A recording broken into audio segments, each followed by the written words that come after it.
Hello everyone, welcome to Paranormal M. Thanks for being here tonight. Before we begin, please subscribe to the channel if you want to hear more stories like these. Also, turn on notifications so you don't miss any new videos. And if you've had your own unexplained experience, feel free to send it to me. So the first story tonight is about someone alone in their apartment late at night, just trying to make a cup of tea because they couldn't sleep. At first it seemed like nothing, but then the kitchen started feeling like they weren't alone in it. Hope you enjoy the video and sleep well tonight.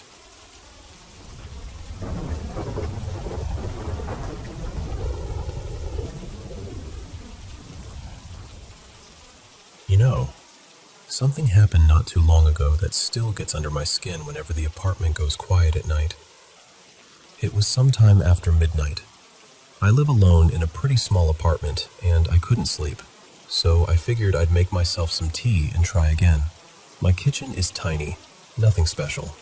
There's an old gas stove, a little table with a few chairs, and these worn-out cabinets that creak every time you touch them, like they've been hanging on for decades out of pure stubbornness. I turned on the stove, set the kettle down, and leaned against the counter while I looked at my phone. Everything was still. Just the low hum of the refrigerator, that kind of late-night silence that makes every little sound feel bigger than it should. Then I heard this soft click behind me. It sounded exactly like a cabinet door easing shut. The strange part was, I hadn't opened any cabinets. I remember pausing for a second and trying to explain it away. Old apartment, old wood, things shift, that kind of thing. But then I noticed the kettle wasn't making any sound at all. No faint rattle, no steam, nothing. So I looked over, and the stove had gone out. Not only that, but the knob was turned all the way to off. I just stood there staring at it, because I knew I hadn't touched it. And then I noticed one of the chairs by the table. It was pulled out. Not a lot, but enough to be obvious. Slightly angled too. Like someone had been sitting there a moment earlier and had just gotten up. I always keep the chairs pushed in because there's barely enough room to move around in that kitchen as it is. I would have noticed if I'd bumped it. By then, my chest was already tightening up. I kept trying to be rational, telling myself maybe I'd moved it without thinking. Maybe I was just tired. You know how people do that, trying to make everything make sense when it very clearly doesn't. So I turned the stove back on. Mostly because I didn't know what else to do, and reached for my favorite mug from the cabinet. It's this old, dark blue mug with a little crack near the handle. I use it all the time. Except it wasn't in the cabinet. It was already sitting on the counter beside the kettle, and when I touched it, it was warm. Not just room temperature. Warm. Like someone had been holding it in their hands only seconds before. That was the moment I really started to panic. I froze. I didn't want to turn around, but I also felt like I had to. And while I was just standing there, I felt this sudden cold draft move right behind my legs. Not like air from a window. It felt more like someone passing close behind me. And then I heard it. A whisper. Very low, very faint. Like someone murmuring something I couldn't quite make out from right over my shoulder. I spun around so fast I nearly stumbled into the chair. There was nothing there. Just the kitchen, the refrigerator humming, the dim light over the stove, and me standing there with my heart pounding so hard it felt like it was shaking my whole body. I didn't finish making the tea. I turned the stove off, left the mug exactly where it was, and went straight back to my room. I kept every light on for the rest of the night. And honestly, I still think about it. More than I want to. Because I know how it sounds. I do. But I also know what I saw, what I felt, and what I heard. And I've never gone into that kitchen after midnight the same way again.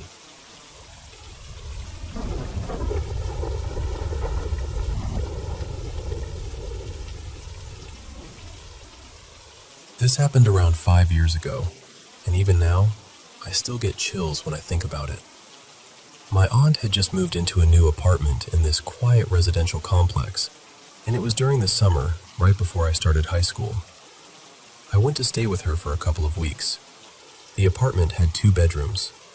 My aunt slept in one, and I stayed in the other with my older cousin, who was about 8 years older than me. The room was pretty cramped, so we had to share a bed. The outlets were in such awkward spots, one near the headboard and one down by the foot of the bed, that we ended up sleeping in opposite directions.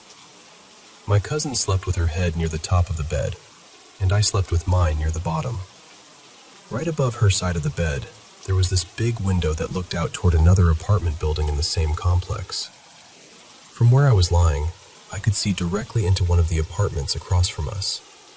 My cousin always fell asleep early, but I've always been the kind of person who stays up way too late. Back then, I'd often still be awake until almost dawn. And that's when I started noticing something strange. Every single night, at exactly 4:03 in the morning, the light in that apartment would switch on. Always the same room, always the same light. Then, at exactly 4:06, it would turn off. Not 4:02, not 4:04, always 4:03 to 4:06. 3 minutes every night, without fail. At first, I tried to ignore it. I told myself it had to be nothing.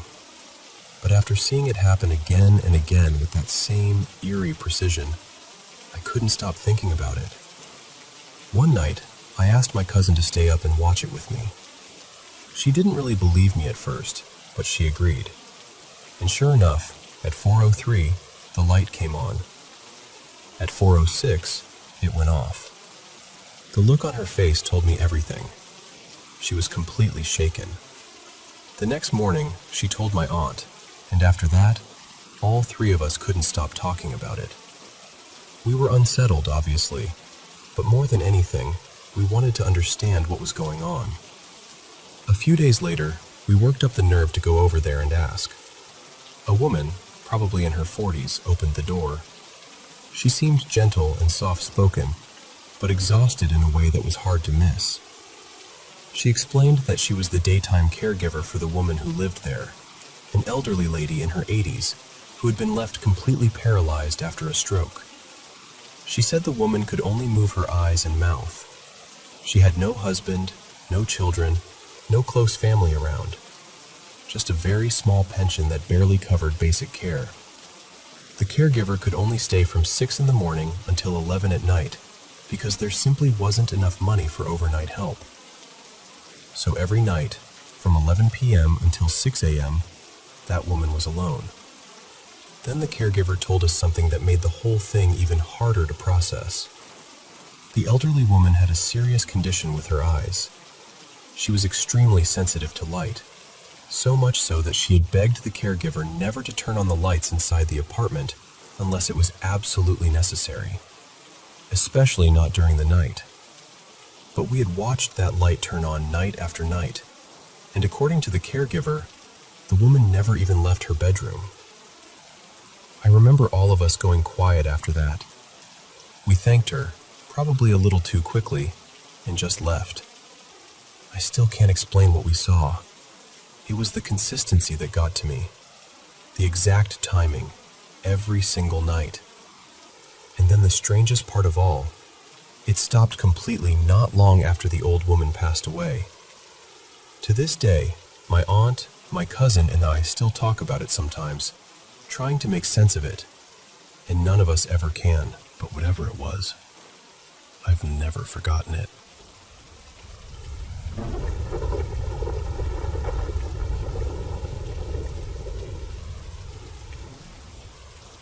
I honestly do not know whether this falls under the paranormal, or whether life was just being deeply weird with me, which, frankly, it often is. But it is one of the strangest things I have ever experienced. There has been this same person, or at least someone who looked exactly like him, showing up at different points in my life, always in different places, always just for a moment. The first time I remember seeing him was at a high school football game during the first few weeks of my freshman year. It was one of those big school nights where everyone was out walking around during halftime, heading to the snack bar or the restrooms, talking with friends. Out of nowhere, this guy ran right up to me and called out my name like he knew me well. Then he hugged me and said he was really happy to see me. And the strange part was, he looked familiar to me too. I remember standing there thinking, I know this face, but from where? I was raised by a single mom, and growing up I spent a lot of time in after-school programs, day camps, summer activities, that kind of thing. So I figured maybe we knew each other from one of those places years earlier, and I just couldn't place him. I didn't want to be awkward and ask who he was, especially since he seemed so sure he knew me. Before I could even say much, he smiled, said something like, I have to run, and disappeared. The whole thing lasted maybe 10 seconds. After that, I never saw him at school. Not once. So I assumed maybe he had been there with another school, or just happened to be visiting. Then, the next year, during spring break, my family took a trip to Cancun. It was crowded, loud, full of tourists, and while I was walking along the beach with my family, I caught a glimpse of someone in the crowd who looked exactly like him. He didn't look at me. He just passed through the sea of people and was gone. It happened so fast that I even questioned myself afterward, but I remember thinking, that looked like the same guy from the game. Then the summer before my junior year, we went to visit relatives in California. It was my first time there. One evening, I was sitting outside a restaurant with my family when he walked right past us. This time I saw him clearly. No question in my mind, it was him. He didn't stop, didn't speak, didn't even glance my way. He just kept walking and vanished into the crowd. That was the moment it started to really get under my skin. After that, I noticed a pattern. I would go somewhere new, and somehow, somewhere in the middle of a crowd, I would see him. Always briefly, always just out of reach. During spring break of my senior year, my family took a trip through parts of New England.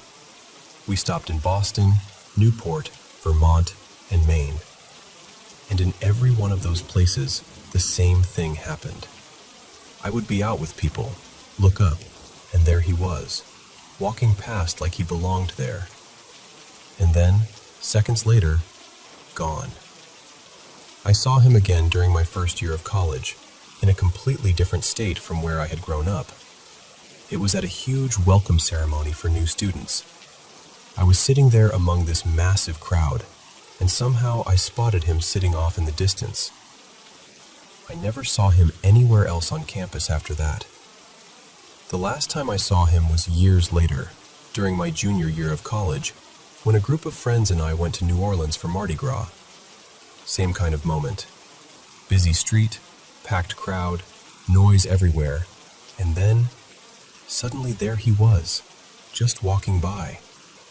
Before I could react, he disappeared again. I still don't know who he was. I don't know whether it was really the same person every time, or someone who somehow looked unbelievably similar. But his appearance was distinct enough that I've never been able to shake the feeling that it truly was him. What unsettles me most is that I've only ever seen him when I was with other people, never when I was alone and could actually go after him or ask him who he was. And after all these years, I still wouldn't even know what I'd say.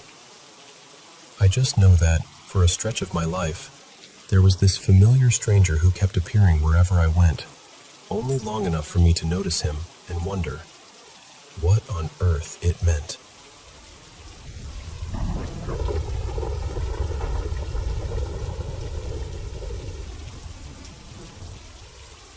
I want to tell you about the house across the street from us, because even now, I still can't make sense of it.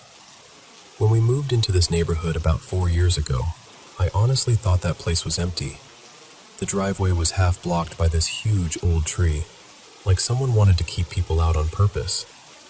There were no trespassing signs everywhere, and every window, even the garage windows, was covered with something. Black plastic, foil, heavy curtains, Whatever they could use to keep the inside hidden. No car, no porch light, no movement, nothing. It just looked dead. A few nights after we moved in, my dog Nola took off while we were outside. She wandered toward that house, and I followed her up to the edge of the driveway, calling for her. I heard rustling in the leaves and figured it was just her messing around. But then I heard this sound coming from the garage. It sounded like barking at first, or maybe crying. I couldn't really tell. So I stepped a little closer, trying to listen. And then, out of nowhere, something slammed hard against the inside of the garage door. Not once, but over and over, loud and angry. Right after that, someone shouted from inside. I couldn't understand a word, just this muffled voice through the door.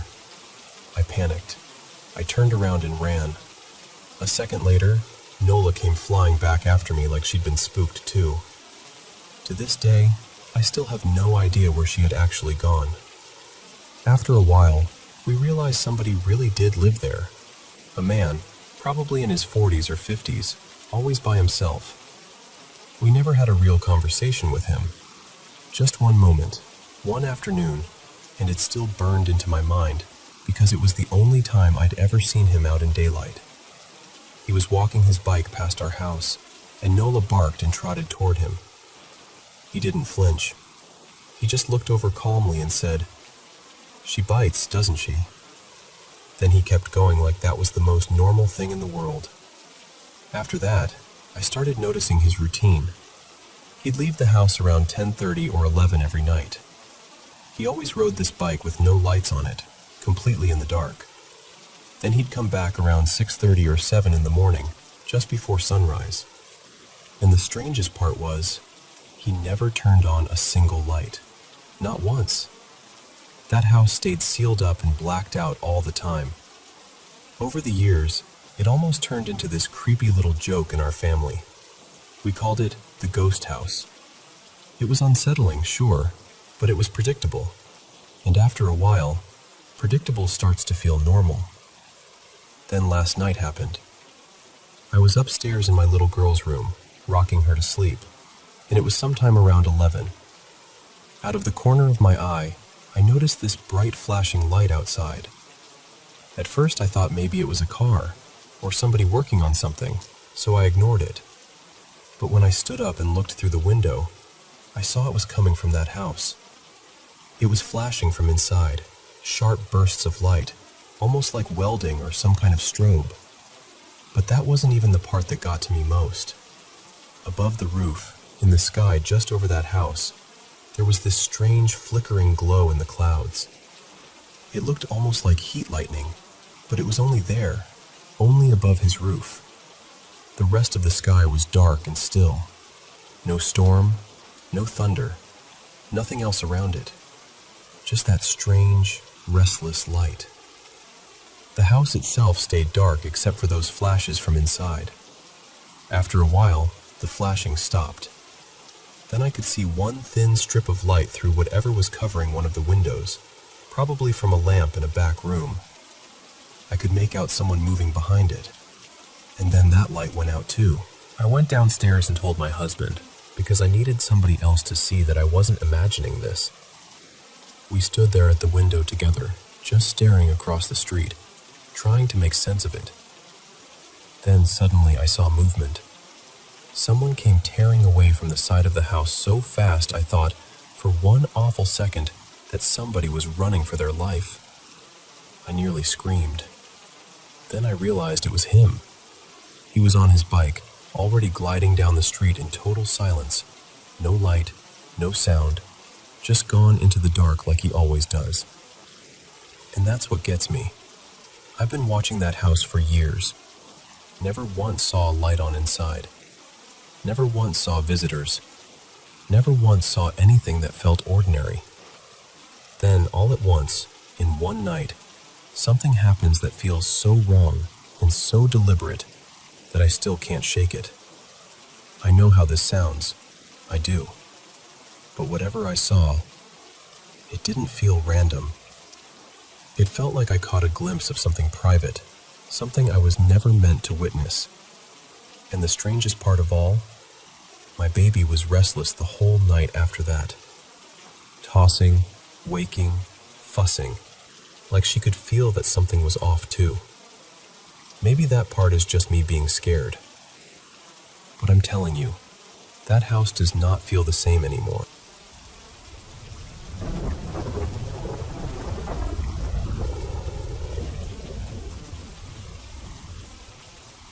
I've had strange experiences for as long as I can remember.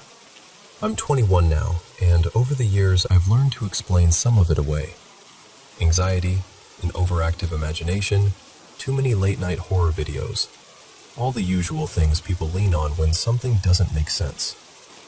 And honestly, sometimes that probably is the answer. But there are a few moments in my life that never stopped feeling real. This is one of them. When I was in middle school, maybe 7th grade, I had 2 friends over for a sleepover at my house. My bedroom was small, so back then we had rearranged everything to make it work. My bed was partly tucked into the closet space because the closet doors had been taken off, and across the room I had this old pull-out sofa where one of my friends was supposed to sleep. We were all into ghost stories at the time, the way kids are when they want to be scared but also kind of love it. So that night, we decided to play the red book game. We grabbed a red book from my parents' room, sat together in the dark, and tried to do it properly with all the seriousness we could manage. We were supposed to light a candle, but of course we forgot that part, because apparently even summoning spirits has a learning curve. We put our hands on the book, closed our eyes, said the words, asked questions, and opened the pages, tracing along until we felt like we should stop. Nothing really happened at first. No answers, no eerie message, nothing dramatic. But one of my friends, Marcy, had been sitting on a stool near my bed, and after a while she started getting annoyed. She kept insisting that someone was touching her, brushing against her, trying to freak her out. At first, none of us had done anything, but once she got worked up, we started teasing her the way girls at sleepovers do. She got fed up, stopped playing, and since we hadn't ended the game the right way, we just kind of dropped it altogether. The part that stayed with me was what happened after. For the rest of the night, Marcy sat on the sofa and kept staring at one exact spot on my bed. She barely looked anywhere else. At the time, I thought she was just trying to keep the mood creepy. But later, that detail started to matter a lot more. A while after that, I was home alone one afternoon, standing in the bathroom next to my bedroom, brushing my hair. If both doors were open, you could see from the bathroom mirror straight into my room. By then, I'd moved the furniture around, so the sofa was sitting where my friend had stared that night. And while I was brushing my hair, I got this sudden, heavy feeling that I needed to look at one specific place in the mirror. You know those moments where your body reacts before your mind can catch up? It was like that. I looked. Sitting on the sofa, reflected in the mirror behind me, was a little girl. She had pale blonde curls, almost like ringlets, and she was wearing clothes that looked old-fashioned, like church clothes that had been dragged through dirt. Not torn exactly, just grimy, worn, wrong somehow. She was just sitting there, still, like she belonged in that room. I screamed and dropped my brush. I turned around instantly and there was nothing there. No one. I was alone. Even now, I still get nervous sometimes when I'm brushing my hair, and I feel that same pull to look in the mirror. It's like part of me is afraid I'll see her again. Then she told me that when she was a girl, she also used to see an army soldier standing at the foot of her bed, and one night, beside him, there was a little girl. I froze. I didn't say anything at first. I just listened. Then my mom started describing what the girl looked like. Blonde curls, young, old-fashioned clothes. I broke down crying right there. I hadn't told her what I'd seen before she described it. I made sure not to lead her, because I needed to know whether this was really the same thing or whether my mind was trying to connect dots that weren't there. But the way she described that little girl was too close, too exact. It shook me in a way I still can't fully explain. Since then, more things have happened in this new house, too. The area has a violent history, with old battles fought nearby, and sometimes the atmosphere here feels heavy in a way that's hard to put into words. There's one experience in particular I could tell separately because it deserves its own story.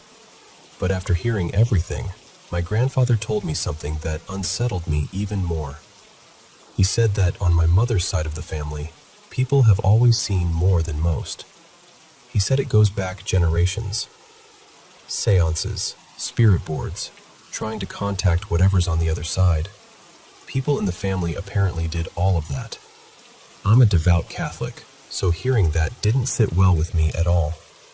Not even a little. I don't know what to make of any of this. Part of me wonders whether there's some strange pattern in the way people imagine things. Like maybe when fear takes shape, it often becomes a little girl. But another part of me can't ignore how specific this was, or the fact that I wasn't the only one who saw her. That's the part that stays with me. If it had only been me, maybe I could have dismissed it. But it wasn't. And honestly, that's what still sends chills through me when I tell this story now.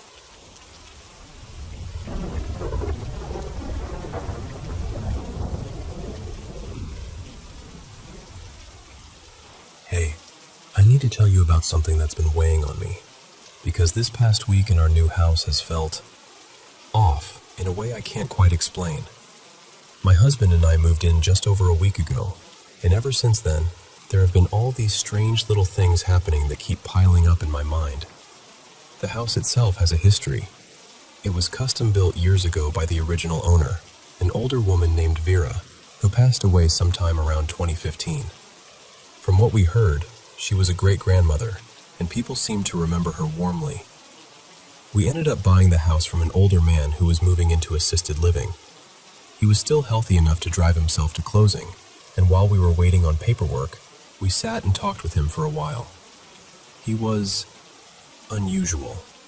I'll call him Alan. He had this odd habit of laughing at moments that really didn't fit the conversation, like at things that weren't funny at all. Maybe it was nerves, maybe just his personality, but I'd be lying if I said it didn't unsettle me.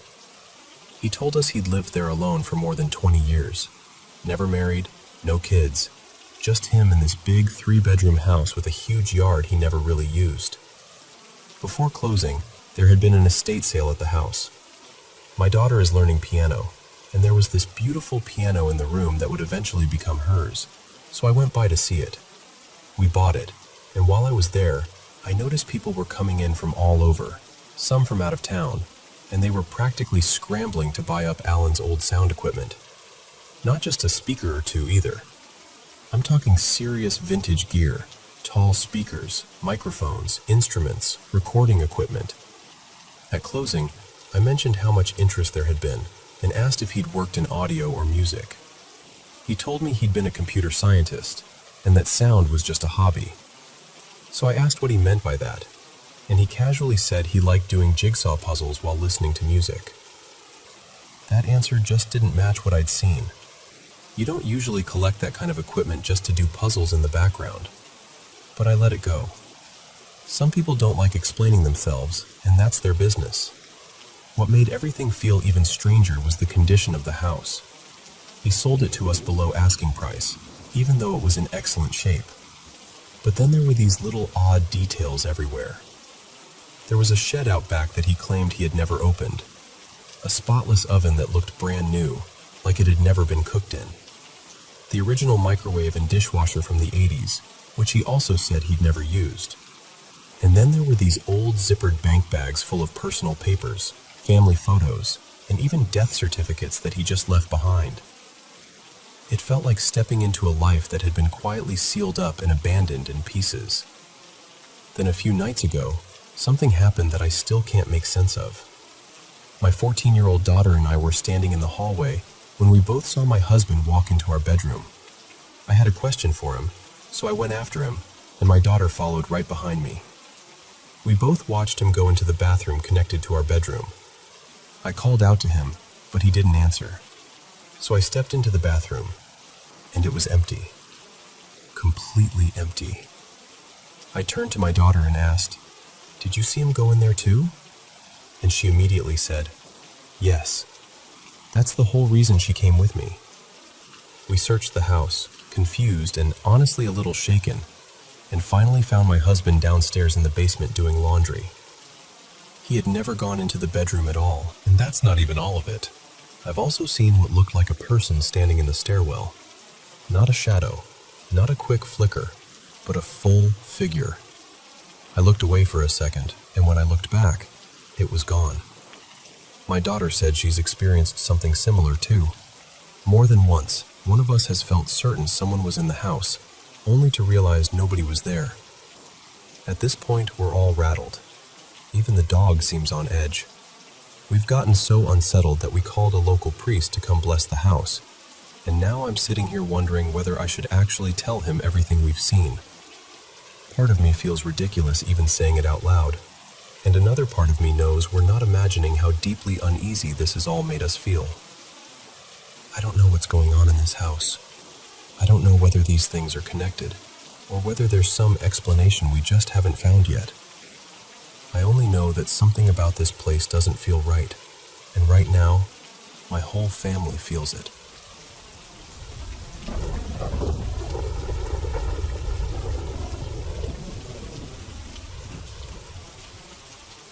Let me tell you something that's been sitting heavy on my mind. I grew up in South Asia, where people talk a lot about jinn, black magic, and things hidden just beyond what we can explain. Most of my life, I brushed it all aside. I always figured people were scared, grieving, unwell, or trying to make sense of something painful. Even when I heard stories inside my own family, I kept holding on to logic. I never really let myself believe. But something happened the other night, and I haven't felt settled since. It was close to 1 a.m. My internet had gone down, and I called my neighbor and friend Samir to ask if he could come over and help me out with his hotspot for a bit. He came by, sat near me while I was trying to fix things on my laptop, and then, without warning, he just went completely still. I don't mean quiet. I mean frozen. He was staring ahead, not blinking, not reacting, nothing. I said his name a few times. I even touched his shoulder and tried to shake him out of it, but it was like he wasn't really there anymore. Those couple of minutes felt stretched out and wrong in a way I can't properly explain. Then suddenly, he moved. He turned and looked straight at me, but something about him felt different. His face was calm, almost too calm, and his voice sounded lower than usual, steadier somehow. He said, "Come with me. We need to take something out." And the strange part is, I didn't feel panic. I should have, probably, but I didn't. I just felt this deep pull of curiosity, like I needed to see where this was going. So I followed him. He walked straight toward this old storage room behind his house. It's the kind of place everyone ignores. Dusty, half-broken, with a sagging roof made of wooden beams and packed mud. It smells stale in there, like damp earth and years of neglect. Nobody really uses it anymore. Samir didn't pause or look around like he was searching. He went directly to one corner and told me to hold my phone light there. Then he reached down and pulled out a small bundle wrapped in faded fabric. Inside was a folded paper charm, a tawiz. Before I could even process that, he went to another spot and pulled out a second one, then another, then one more, 4 in total. What shook me most was that he didn't hunt for them. He didn't guess. He knew exactly where each one had been hidden, like he'd been shown. After that, he came back with me, washed his hands and face, and then handed the tawiz to me. His expression was unreadable. He just said, "Get rid of these. Burn them. and let the ashes go. He wouldn't touch them again. I tried right away. I grabbed a lighter, but it wouldn't work. I found another one, and that one lit, but the papers still refused to catch. They darkened a little at the edges, but they just would not burn properly. And that's the moment something cold settled in my chest. Up until then, I'd been trying to explain everything away. But standing there with those papers in my hand, I felt, for the first time, that I was dealing with something I didn't understand. In the end, I panicked and threw them out. Then Samir suddenly dropped into prostration on the floor. He stayed there quietly for a long time, completely silent, while I just stood there watching, too stunned to move. When he finally sat up, he looked normal again. Tired maybe, but normal. I asked him what had happened. No memory. None at all. And that's what's been bothering me ever since. I'm still someone who believes in reason. I still think most things have an explanation, even when we don't know it yet. But that night cracked something open in me. I can't dismiss it the way I used to. I saw what I saw. I felt what I felt. Maybe there's an answer for it. Maybe there isn't. All I know is that something real happened that night, and I haven't been able to think about the world in quite the same way since.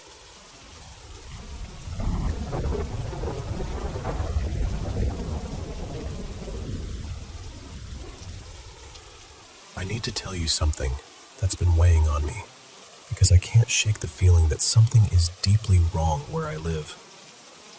When I was growing up, my mom used to tell me these eerie stories about things she swore she experienced, like an old man standing quietly at the foot of her bed, or a spirit that used to play harmless little games with my younger sister, until one day it suddenly turned mean. Those stories terrified me as a kid, but honestly, I never really believed any of it. I always assumed there had to be some other explanation. Now, I'm not so sure.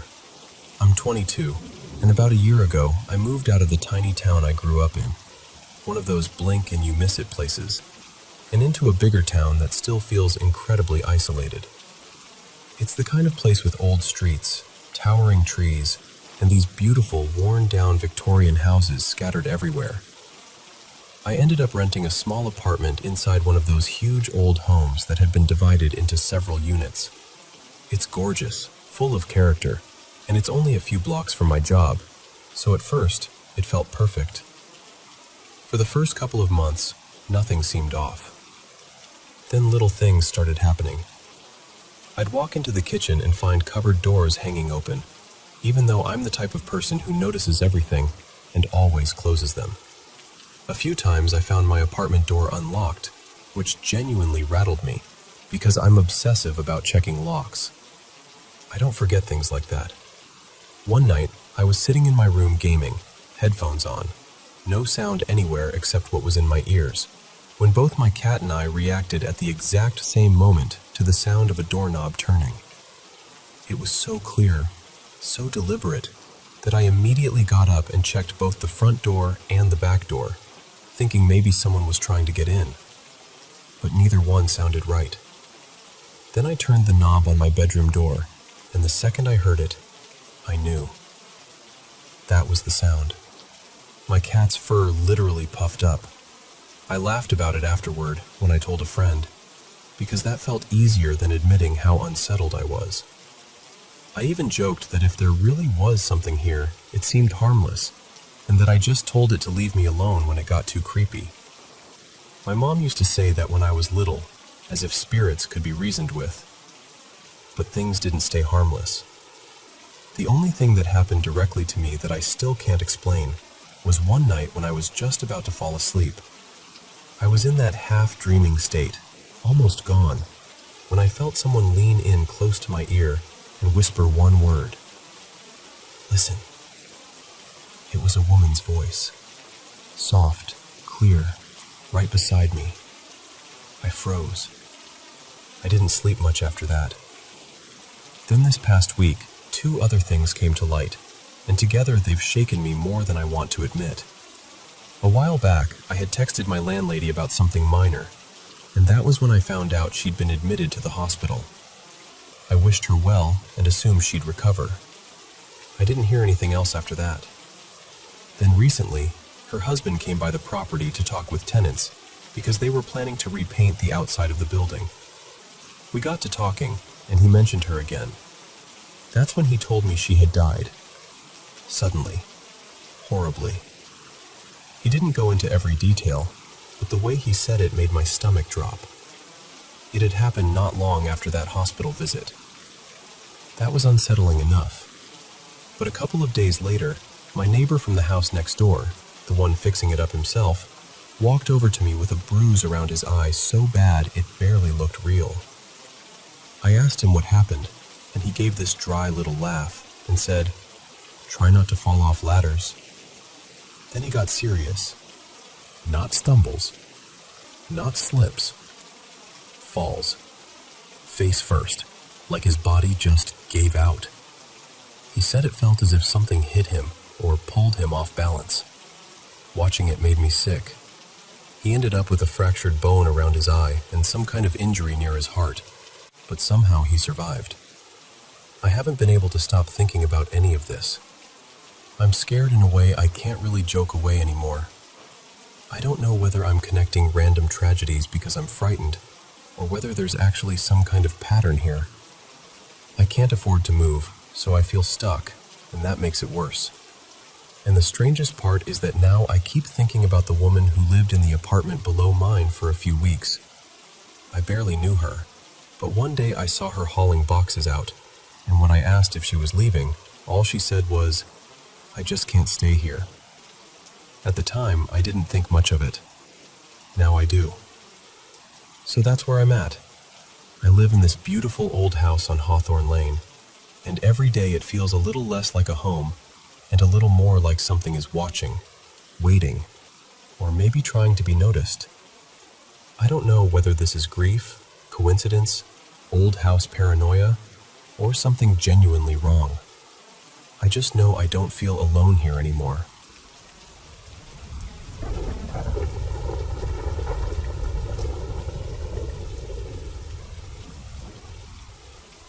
Back in the late 1990s, my family and I moved into this beautiful old farmhouse near Hopkins, Michigan. It had the kind of charm that pulls you in right away, even though people around town kept whispering that the place was haunted. I didn't pay much attention to that. I'd had strange experiences before, and I figured whatever stories people were telling, I could handle it. For the first year, honestly, life there felt pretty normal.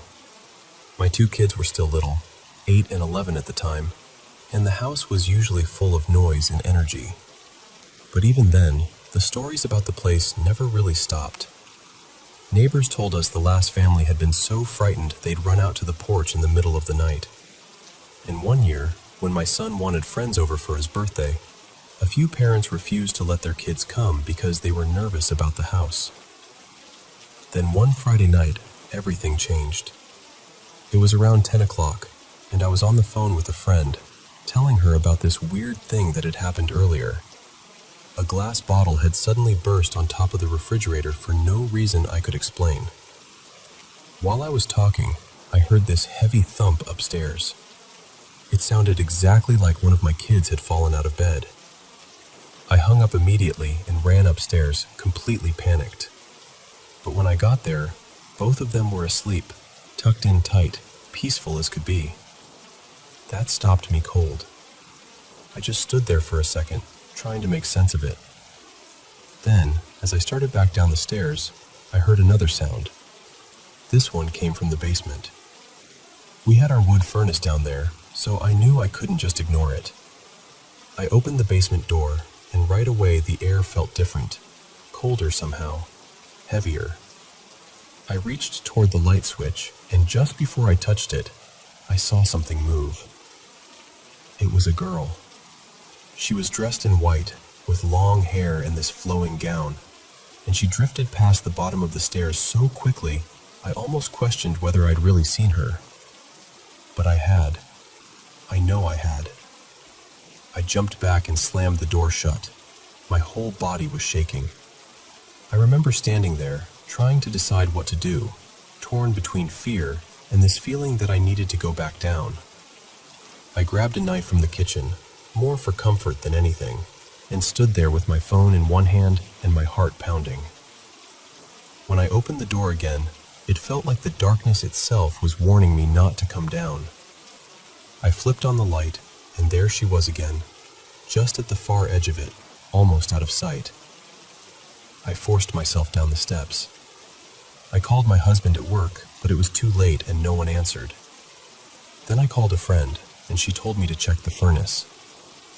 At first, everything looked normal, but then I noticed something strange. The thimble cover had been thrown several feet away from the chimney, and the heavy ash cleanout cover had somehow been shoved across the floor. It had left black streaks behind it. That was not something that could have happened on its own. When my husband got home close to midnight, he checked everything and couldn't immediately find the cause. But the next morning, he got up on the roof and found a major buildup of creosote in the chimney. We were dangerously close to a fire. If I hadn't gone down to that basement when I did, we might have lost the house, or worse. A couple of months later, I had a friend over with her kids, and I happened to overhear my son telling them something that made my blood run cold. He said a girl in white had come to see him twice. I can still remember the feeling that came over me when I heard that. It was fear, yes, but it was something else too. Gratitude. Because suddenly, all the pieces fit together. The spirit I had seen in the basement, the one that should have terrified me, hadn't been there to harm us. She was warning us. She was protecting us. That changed the way I thought about everything. We tend to assume that if something is unexplained, it must be dangerous. But that experience taught me something I've never forgotten. Not every spirit comes with darkness. Some, somehow, seem to come with mercy. And that night in that old farmhouse, I truly believe one of them was watching over us.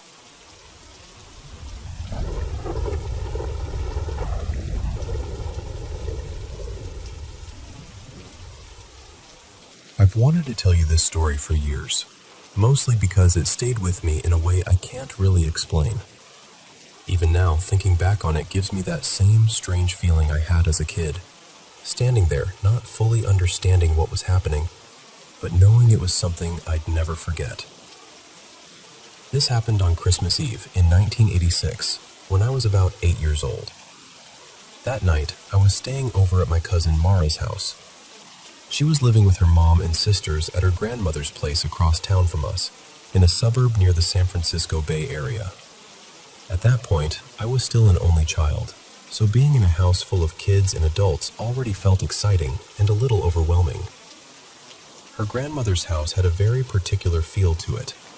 It was always dim, crowded with furniture and decorations, and full of shadows in a way that made everything seem older than it was. I remember this glowing oil lamp in the dining room, the kind with the slow bubbles drifting up inside, and a den with a giant entertainment center packed with stacks of VHS tapes. There was also this big aquarium glowing in the corner, and between the tank light and the TV, the whole room always had this quiet, eerie kind of warmth to it. My family usually did most of our Christmas celebrating on Christmas Eve, so we'd already opened presents earlier that night.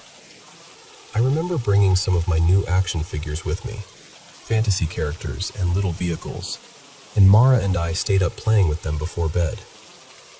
It felt like one of those perfect childhood holiday nights. There were probably 4 kids in the house altogether, and I think around 7 or 8 adults. Then, sometime in the middle of the night, everything changed. I woke up to Mara's grandmother screaming, not calling out, not startled for a second, but truly screaming for help in this panicked, desperate way that made everybody in the house jump up at once. Doors opened, people rushed down the hallway, and within seconds all the adults were crowding into the back bedroom. Mara and I followed and stopped in the doorway.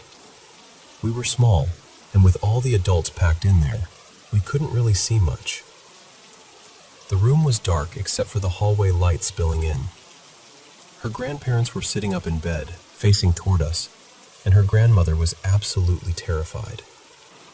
She kept crying and shaking and saying, "Oh my God," over and over again. The adults were all talking at once.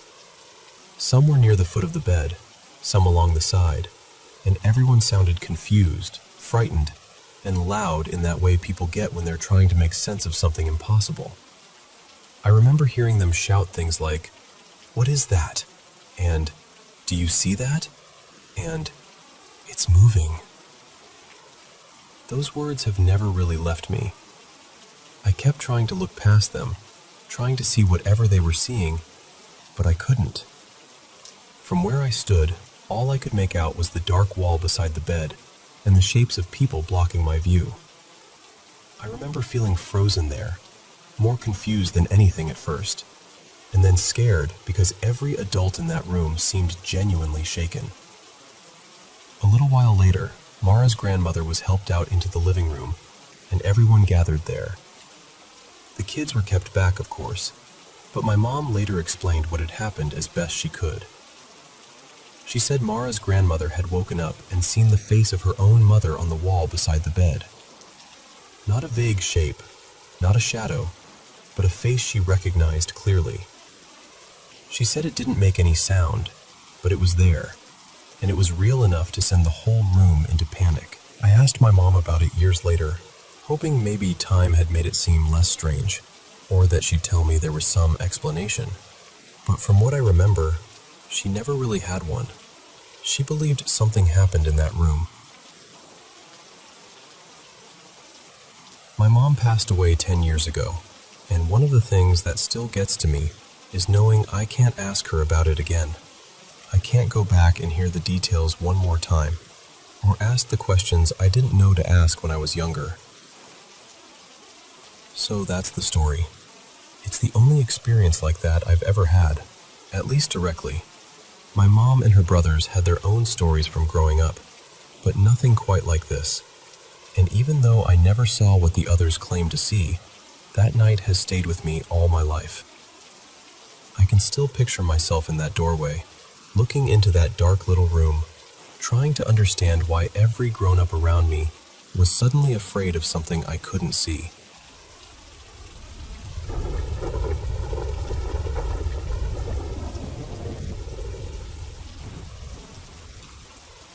Let me tell you about something that happened to me back in late 2021.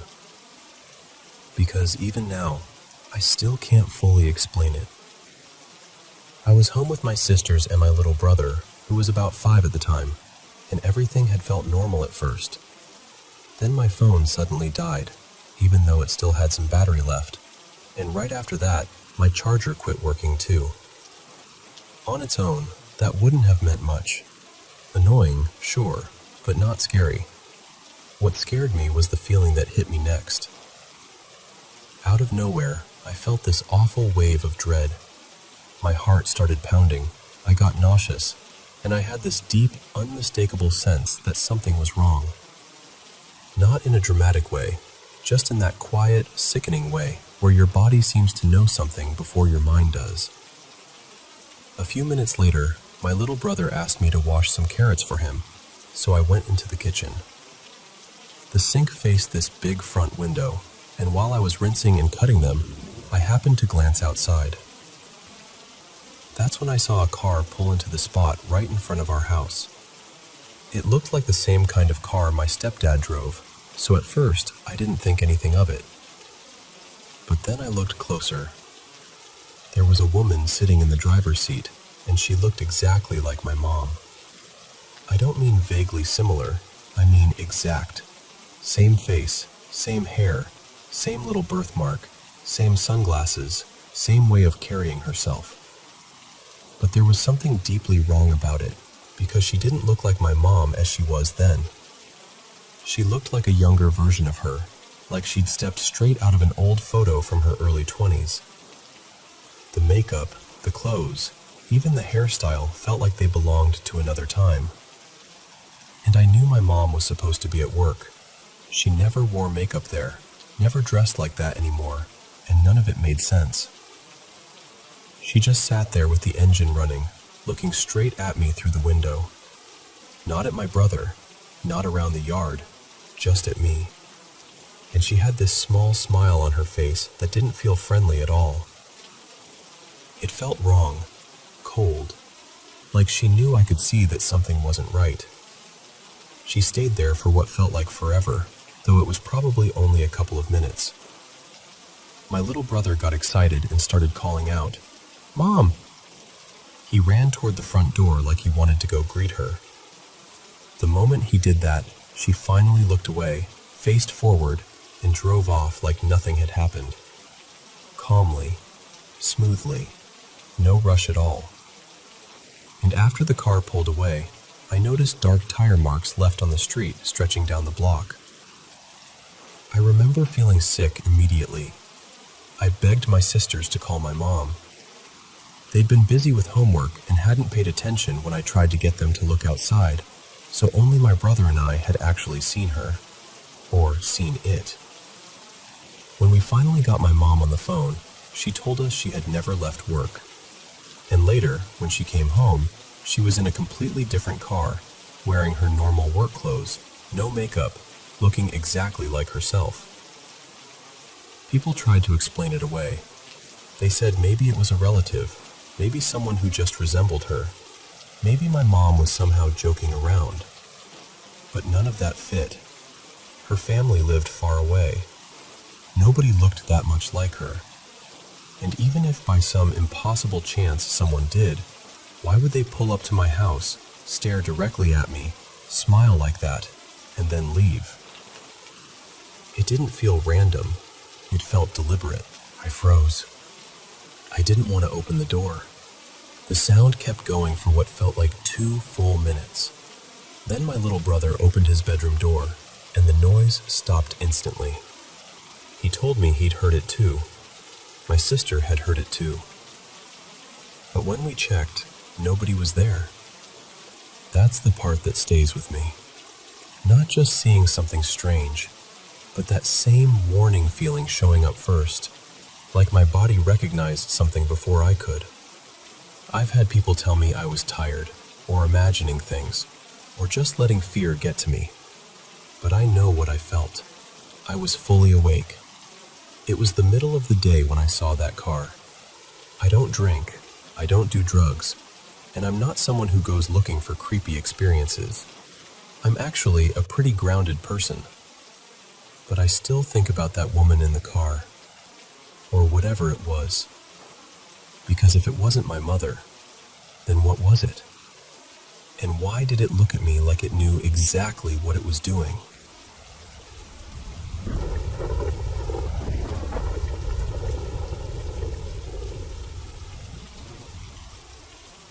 I've kept this to myself for years. And even now it feels strange saying it out loud to another person. From the outside, my life looks steady, ordinary, even lucky. I'm married, I have 2 children, a solid career, a kind partner, and a comfortable home here in Europe. I even have an old motorcycle I care for like it's part of the family. Riding it clears my head. It's one of the things that still makes me feel like myself. But there's something I've never been able to explain. And honestly, I've never stopped carrying it with me. This happened around 2012, maybe early 2013. At the time, I was finishing my bachelor's thesis at a local university. Money was tight, so I worked a morning delivery route in my town, dropping off newspapers before sunrise. I actually liked it more than most people would expect. The streets were quiet, the air was cold and clean, and biking from house to house felt like a good way to start the day. It was peaceful in its own way. Then one morning, that peace was just gone. I was delivering a paper to a house I'd been to dozens of times before when I caught something in the corner of my eye. There was this sudden flash near the front steps, pale blue, almost like lightning but more concentrated. And then something small seemed to lift off or dart away. I remember thinking it looked like a glowing sphere, no bigger than a ball you could hold in one hand. It happened so fast I doubted myself immediately. I told myself I was tired, that my eyes were playing tricks on me, and I kept moving. But once I stepped back down the path and reached the edge of the street, I saw it again. Another bluish flicker came from my right. I turned, and under the street lamp across the road stood a figure. I still don't know how to describe it properly. It looked humanoid, yes, but darker than anything I had ever seen. Not just shadow dark, not like a person wearing black clothes. It looked like a gap in the world, like something had been cut out of reality and left standing there. At first, I wasn't even scared. I was too confused. My mind just couldn't make sense of what I was seeing. Then it moved. That was when the fear hit me. The whole area around me seemed to change the moment it started coming closer. The air felt wrong, heavy, pressurized, like my body knew something was off before my mind caught up. I froze where I stood. I mean, completely froze. And the way it moved was the worst part. It didn't walk normally. It jerked and shifted in these sharp, unnatural bursts, zigzagging from one spot to another so quickly, it barely seemed connected to space the way normal things are. As it came nearer, I could make out more of it, and that only made it worse. It was shaped like a person, but featureless, just this impossible black form. And it wasn't alone. There was something with it, lower to the ground, shaped a bit like a dog. I remember, absurdly, that it trotted toward a low garden wall and lifted its leg on it, like the most ordinary animal in the world. That detail stuck with me because it made the whole thing somehow even more horrifying. It was surreal and normal at the same time. Everything in me was screaming to run, but for a few seconds I couldn't do anything at all.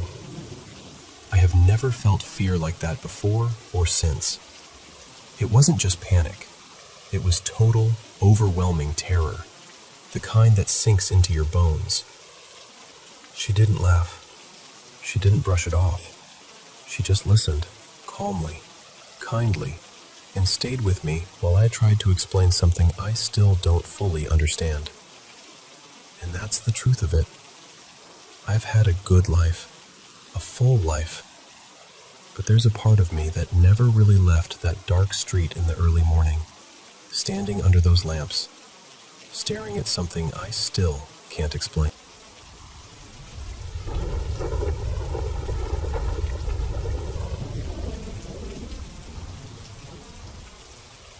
I want to tell you about something that's been weighing on me, because the more I think about it, the harder it is to brush off. For years, I had this cheap, mass-produced dream catcher hanging over my bed. I bought it a long time ago, and even though I never really liked how fake it looked, I left it there out of habit. As a native person, I've always wished I had one that was actually made with care, by real hands, with real meaning behind it. Something authentic. Something that carried the kind of protection it's meant to. A little while ago, I finally moved that old dream catcher to a different wall because I was tired of looking at it. Not long after that, I started having dreams that left me feeling uneasy. I couldn't hold on to the details when I woke up, but I always had that same heavy, unsettled feeling, like something was off. Then one night, things got worse.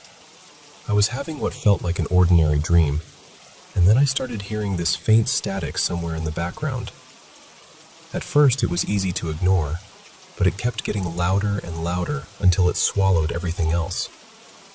I remember feeling irritated by it, even in the dream, and then, suddenly, it was like I was aware of my body in bed. I was flat on my back, completely stuck. I couldn't open my eyes, I couldn't move, and the static was so loud it felt unbearable. And with that came this awful wave of fear, just pure dread. I had this intense feeling that someone was hovering over me, leaning in close. You know that feeling people describe in sleep paralysis stories, where there's a presence right above them? It felt exactly like that. When I finally managed to force my eyes open, I woke up again. But this time, I was on my stomach. That part still bothers me. The reason this scares me so much is because it doesn't feel like an isolated thing. Something strange happened years ago too, back when I was in middle school. My best friend Mariah was over at the house. We were in the playroom, and I was sitting in my sensory swing while she pushed me. Out of nowhere, she leaned forward and said, "Yeah?" Like she was answering someone. When I asked her what she was doing, she told me she thought she heard my mom call her name. But my mom wasn't home. No one was. Then, more recently, Mariah and I were on FaceTime, and she paused and asked if my mom had just said my name. I was home alone that time too. And it's not only been us. My stepdad has said that something has jolted him awake before, like he was physically shoved. For as long as I can remember, I've also heard light footsteps or pattering upstairs when the house was empty. I used to blame it on the dog, but even after the dog moved out to live with my dad, the sounds kept happening. It became one of those things I stopped reacting to because it happens so often. But now I keep wondering if I ignored something I shouldn't have. When I lay it all out, it goes like this. First, the pattering sounds. Then my friend hearing my mom's voice. Then I moved the dream catcher. After that, my stepdad got shoved awake. Then the FaceTime thing happened. What makes all of this even stranger is that this house isn't old at all. It's a newer house in a quiet, gated neighborhood, and my family had it built. As far as I know, there's no history here that would explain any of this. No tragedies, no stories, nothing like that. I just know that lately, it feels harder to explain away.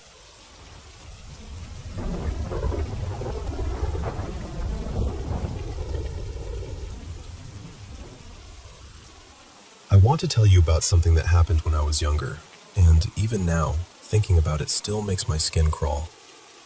Back then, I shared a tiny bedroom with my sister Lena. The room was barely bigger than a closet, maybe 6 square meters at most. We had just enough space for a bed, a wardrobe, and a little desk. Our bed was tucked into one corner, and the door sat across from us in the opposite corner. Every night, we slept with the main light off and only a small night lamp glowing near the door. At the time, I used to struggle a lot with my mental health, and because of that, sleep paralysis happened to me pretty often. Usually, it was the same pattern. I would be half awake, unable to move, while my mind filled with disturbing, chaotic images. It was terrifying, but familiar in a strange way. Then one night, it changed. I remember being fully awake. I was not drowsy, not confused. I could see the room clearly. And then, all at once, my body locked up. I could not move a single muscle. Fear hit me instantly, and that was when I saw it. There was a figure standing out in the dark hallway beyond my bedroom door. It looked human, but not fully solid, more like a shifting mass of shadow. Its eyes glowed a deep, unnatural red. I just lay there, frozen, staring at it while it stared back. It felt endless. Maybe half an hour passed before it finally faded away, and only then could I move again. After that, it kept happening. Night after night, I would wake up trapped in my own body, and each time, that thing was a little closer. First it stood in the hallway, then beside the doorway, then in the doorway itself, then a few steps inside the room, moving nearer and nearer to my bed. Eventually, I could not take it anymore. I made up an excuse and told my parents I wanted to sleep in their room. Our house was narrow and stretched out in a straight line, with each room connected by a slim hallway. From the front, there was the living room, then my parents' room, then the kitchen, then mine, and finally the bathroom at the end. That night, I lay on the outer edge of my parents' bed, only a short reach from the door, with my back turned toward it. Sometime in the night, I heard the sound of the metal door opening. From the corner of my eye, I saw a figure leaning into the room. I felt it looking at me. For a moment, I honestly thought someone had broken into the house. I kept perfectly still and pretended to be asleep. I do not know how long it stood there, but eventually it pulled back and closed the door again. Then I heard footsteps moving away, but not toward the living room. They were heading in the direction of my bedroom. Once everything went quiet, I slipped out of bed and checked the front of the house. The door was still locked. Nothing looked disturbed. I went to the kitchen, grabbed the biggest knife I could find, and walked slowly down the hallway. No one was there. My sister was asleep in our room. The bathroom was empty. There was no sign that anyone had entered the house at all. That was when I realized I had seen it again. The next night, I went back to my own room. This time, the figure came right up to the bed. It stopped less than a foot from my legs. Like always, it did nothing but stare. It stayed there for a long time, then vanished. The night after that was my last one in that house before leaving for college in another city. That night, it got into bed with me. I still do not know how to explain that image properly. It climbed onto the mattress on its hands and knees, like a person crawling into bed, and then just stayed there, motionless, facing me, watching me. The next morning, I left. Then yesterday, she finally told me why. She said she had never experienced sleep paralysis before, never seen anything strange. But on the very first night after I moved out, she woke up unable to move and saw a woman standing right beside her bed. Since that night, the bedroom lights have never been turned off again.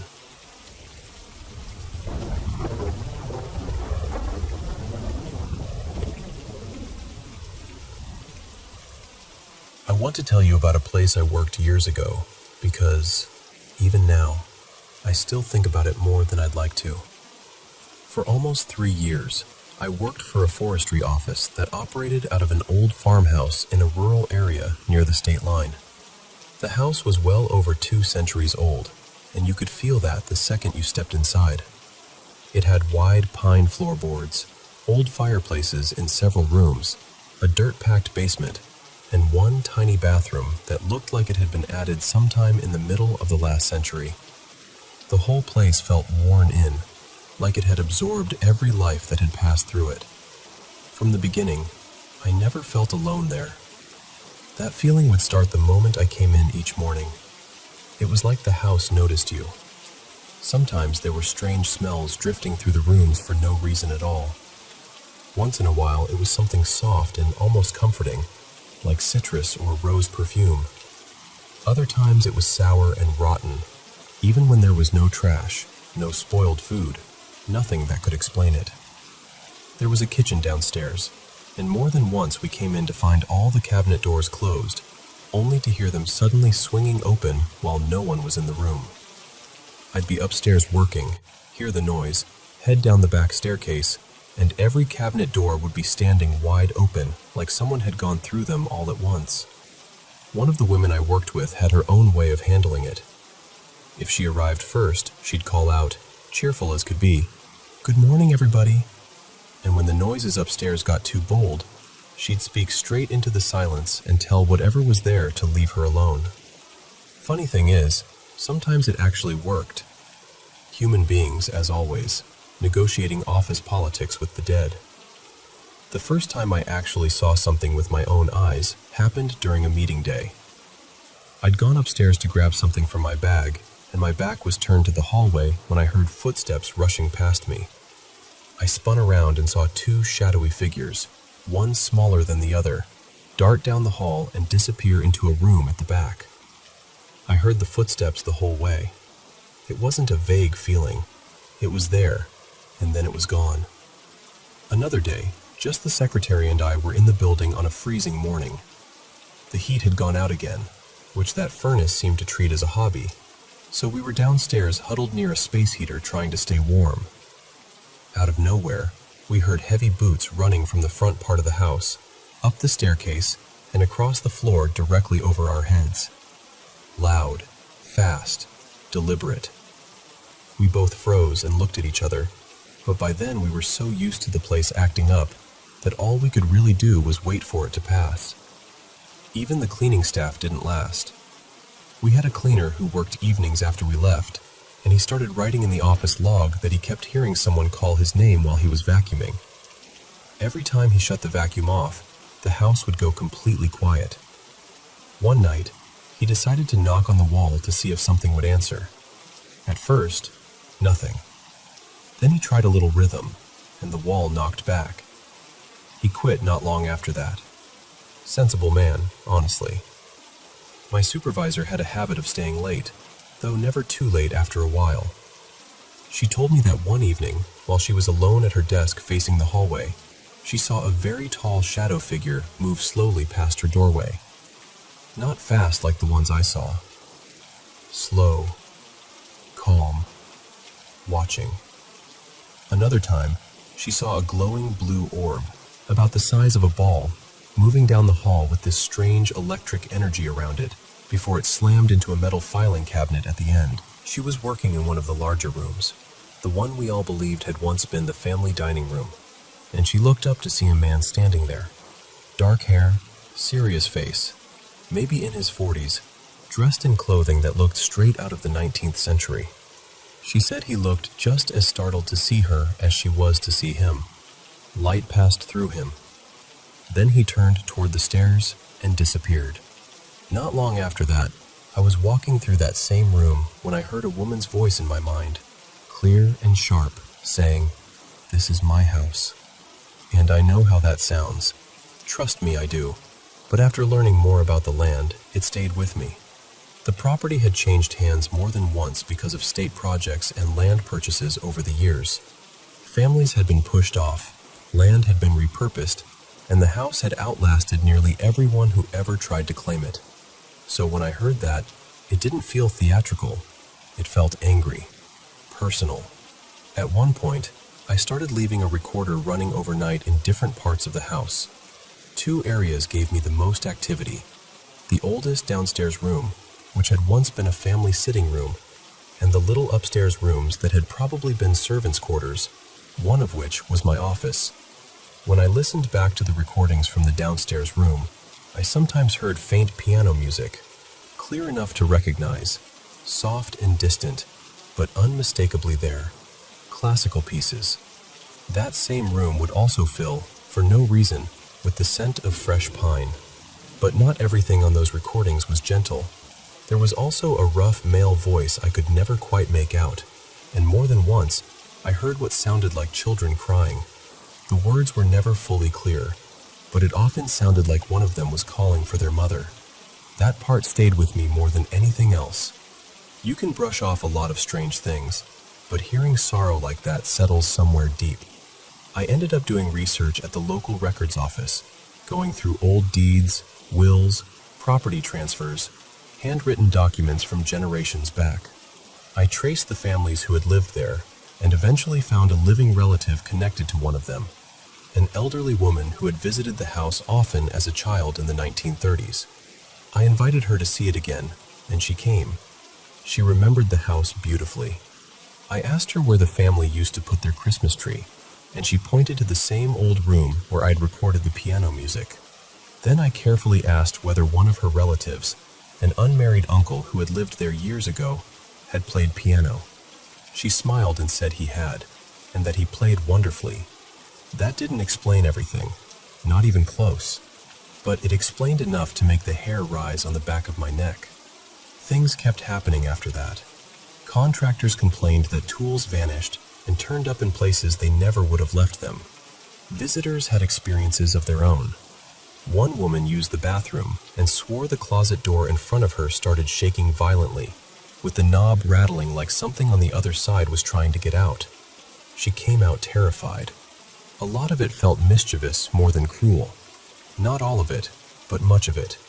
Like the house was full of people who didn't appreciate being ignored. A few years later, funding was cut, and I left for another job. Not long after that, the office itself was shut down, and the farmhouse was left empty. It's still there, though. Every now and then, when I'm out riding the trails or passing near the canal, I catch sight of it again. And every single time, I look at those windows and get the same feeling I used to get when I worked there, like something inside still remembers me.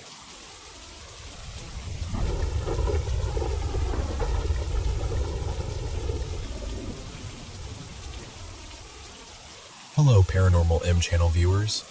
After a long day, this is my favorite moment, sitting down at the mic and sharing paranormal experiences with you. Thank you so much for sending in your stories, and please don't hesitate to send more. I still read every single comment, and I truly appreciate your continued support. Please subscribe and turn on notifications as well. Now, let's get into today's paranormal stories. So, I've never really known what to call it. A ghost, a demon, something in between. Some kind of presence that's been hanging around my family for years, like it pays rent. Let me back up a little so this makes sense. I'm the middle kid. My older brother, Declan, is the one who gave it a name, because that's what he does when something freaks him out. He jokes first and panics later. He started calling it Mason. My little brother is Eli, and he's the kind of kid who wouldn't hurt a fly. That matters later. We've moved a lot, not because we want to, but because it's hard to find places where you aren't getting screwed over somehow. We've always had food and a roof, but it's been unstable. And honestly, sometimes it felt like this thing followed us, like it didn't care what house we were in, it cared who we were. The first time I remember noticing it, I was about 5 or 6. I was lying in bed, trying to fall asleep, and I kept seeing these shadows in my room. Not normal, a car passed outside shadows. These were wrong. They didn't match the light. They moved like they had their own intentions. And when you're that little, you don't have words for it. You just know your stomach is cold and your skin feels too tight. At first, I thought I was imagining it. But then my parents started having their own experiences, completely separate from mine. Stuff they wouldn't normally admit out loud. Especially my dad, because he tries so hard to be the nothing scares me type. Over time, it stopped being subtle. We'd hear heavy footsteps in the hallway when everyone was sitting in the same room. Cabinets would be open when we knew they were closed. There'd be knocks, like someone rapping on the wall with their knuckles, slow and deliberate, like it wanted us to answer. And the TV, this one still messes with me. We'd set it on one channel, and it would just switch. Not glitch out, switch. Like somebody had a remote we couldn't see. Then there's my mom. My mom has been through a lot physically. A while back, she hurt her foot badly and ended up on crutches. And I swear to you, this is the part that made it hard to keep pretending it was just weird noises. One night, she got thrown. Not stumbled, not tripped. Thrown, like something shoved her with force. She went flying back a scary distance, like several feet, and she screamed in a way I've never heard before. The only people nearby were me and Eli, and I believed him immediately when he said it wasn't him. He's not violent. He's not even the type to slam doors when he's mad. After that, things got darker. There are these periods where my mom gets sick, like exhausted, shaky, nauseous, the kind of sick that drains her. And every time that happens, Mason gets more active. It's like it notices when she's weak, like it's feeding off her being run down. My mom started getting scratches too. Not like I bumped into something scratches. These looked like thin lines, clustered, angry, like someone dragged nails across her skin. Seeing that on your own mom, it does something to you. It makes you feel helpless in a way that sticks in your chest. And the sounds. God, the sounds. We've heard voices that don't belong to anyone in the house. Low murmuring sometimes, like it's just out of reach. Once, there was a growl. This deep, aggressive, chest-rattling growl that did not sound like our dogs. It was louder than any animal we have, and it had this intention behind it, like a warning. Even our pets started acting different. There was one place we lived where the layout didn't even make sense for what we were hearing. The living room ceiling was directly under this tiny upstairs area. Barely anything up there. But one night, me and Declan both heard footsteps above us. Heavy steps, back and forth, like someone pacing. We looked at each other like, "You heard that too, right?" And then, at another house, Eli started seeing a man. Not a clear face, not clothes, nothing he could describe well, just the shape of a man. And it scared him so badly, he wouldn't walk through certain rooms alone. He'd cling to us like he was trying to crawl into our ribs for safety. And that's when it really hit me. This wasn't just my imagination as a kid. This wasn't just stress. Something was happening. My mom also managed to take a picture once. Something weird showed up in it.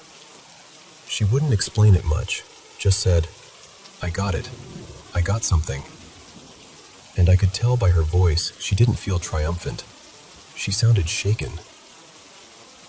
Now my parents are putting up cameras. Not even in a dramatic way, just tired. Like, we need proof because we're not crazy. Because lately it's been more active than ever, especially when my mom's health dips. And here's the honest truth. I don't know what it is, but it feels like something that knows us, something that watches and waits and moves closer when it senses weakness. And I hate that we even gave it a name, because sometimes I wonder if that made it more real. Still, when you live with something long enough, you start talking about it like it's a horrible neighbor you can't evict. So yeah, that's Mason. And I really, really hope the cameras catch something, because part of me wants proof. And part of me is terrified of what we'll see if we get it.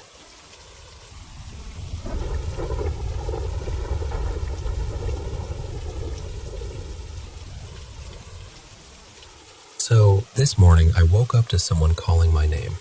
Like, actually calling it. Clear enough that my body reacted before my brain even caught up. It was a familiar voice, too.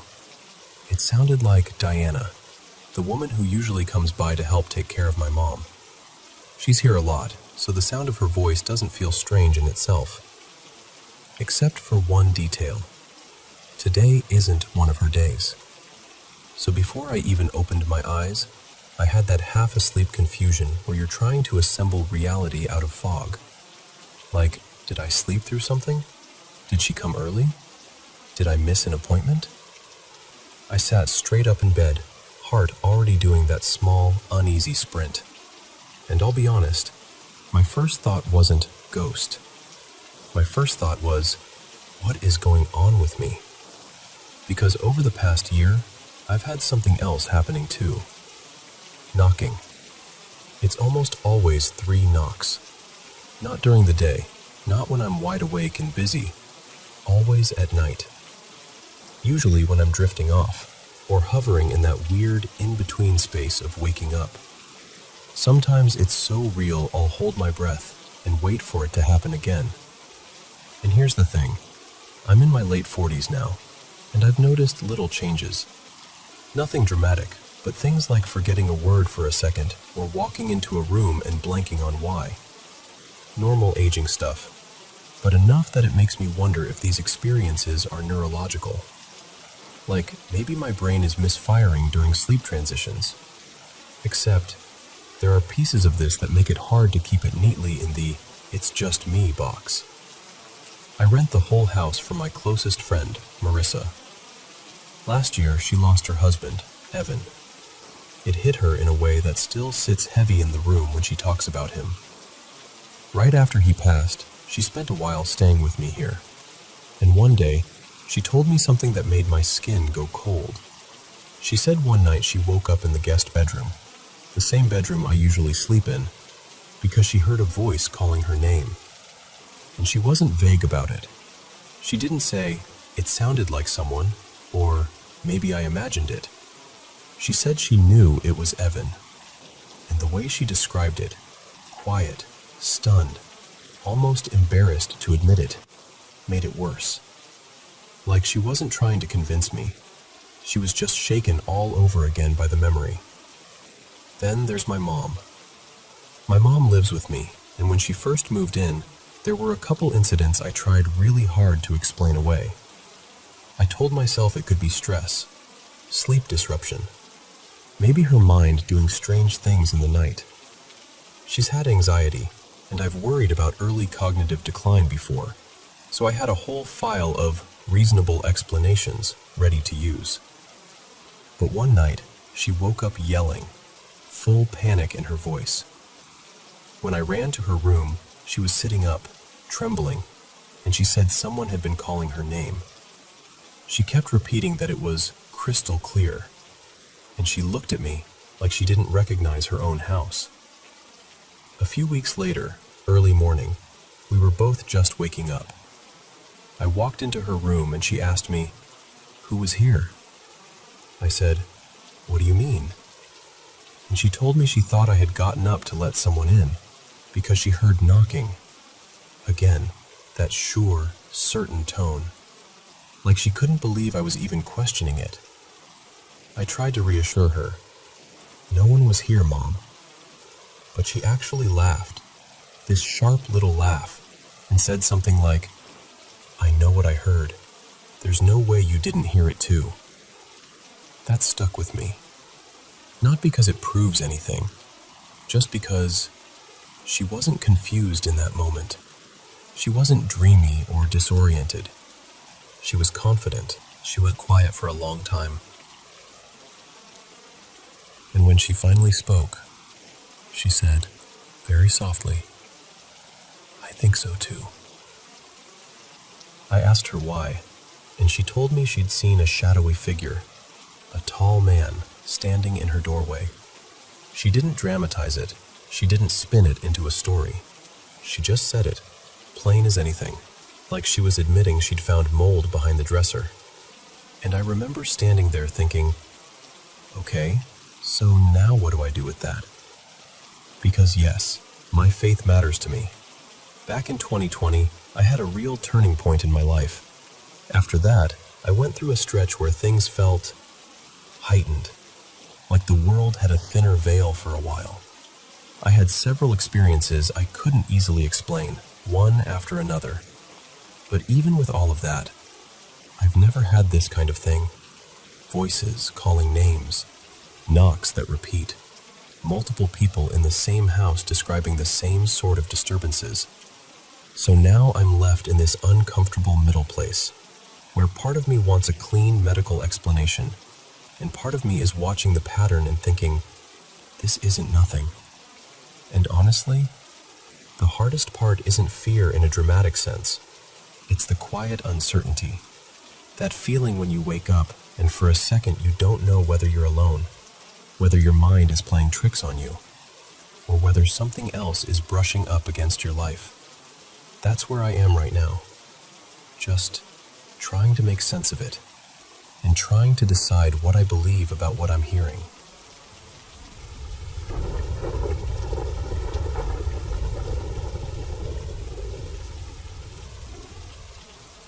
So, I want to tell you something that still gives me chills, even now. I'm from India, and this didn't happen directly to me, but it happened to someone very close to my heart. Let's call her Mira. Mira is originally from Odisha, but she grew up mostly in West Bengal, where I live. Her grandparents stayed back in their hometown, and for years, that place was like this warm little anchor for her. Familiar rooms, old stories, the kind of love that feels steady even when life changes. In January 2024, Mira's grandfather passed away, and this is the part she still carries with her, quietly. The day before he died, she was exhausted, just completely drained, and she didn't talk to him. Not properly. Not one last time. Later, she told me it felt like her body gave up right when her heart needed to show up most. Now, you should understand, Mira and her grandpa were incredibly close. Like, soft close. The kind where you don't need big conversations all the time, because love is already sitting in the room with you. And there was this one tiny thing between them that sounds silly until you hear it in context. When Mira was younger, she had this stuffed toy, a little plush bear she adored. It went missing back in 2018, and after that, every time she visited her grandparents, she'd jokingly tell her grandpa, "Okay, you have to find it this time." And he'd always play along, like it was a mission they were both still working on. Her grandmother, though, she's not someone who texts. She speaks Odia, and she doesn't really understand Bengali well. She's also never been comfortable typing, especially not with English letters. All she uses is this old keypad phone, the kind with physical buttons, something her husband used for years before it became hers. She mainly uses it for calls. That's it. Okay, now fast forward to a monsoon evening in July 2024. Mira and her family were traveling to Odisha. They reached their hometown around early evening, maybe a little after 6. Everyone's tired, bags everywhere, that familiar rush of arriving after a long journey. And then Mira notices something. A message. An SMS.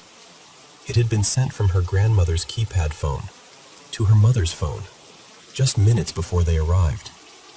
And the message was written in a way that felt eerily specific, like it was meant for Mira's little brother, and like Mira herself had typed it and sent it. The wording even sounded like her. But here's the impossible part. They weren't there yet. No one had touched that phone. And her grandmother couldn't have written it. Not in Bengali. Not like that. Not on an old keypad. It wasn't her style, her language, or her ability. And the message asked about something painfully personal. It asked where the missing plush toy was. That toy. The one from years ago. The thing that only Mira, her grandpa, and maybe a couple family members would even remember. And it gets stranger. Even though the message appeared on the grandmother's phone as sent, Mira's mother never actually received it. No SMS came through. Nothing in her inbox. It was like the message existed in one place only, like a footprint with no person attached to it. Mira tried to make sense of it. Everyone did. But there was no neat explanation that felt right. Then, months passed. And on January 3rd, 2025, something else happened. Mira was supposed to go back to her hometown that day, but plans changed last minute. She stayed back, and she noticed something that made her stomach drop. The message that had been dated July 2024 now showed a different date. It now said it was sent on 3/1/2025, the exact day she was meant to travel, but didn't. And again, just like before, her mother never received anything. No trace of it on her device. It was like the phone had rewritten its own memory. Mira didn't want to spiral into fear, so she tested it.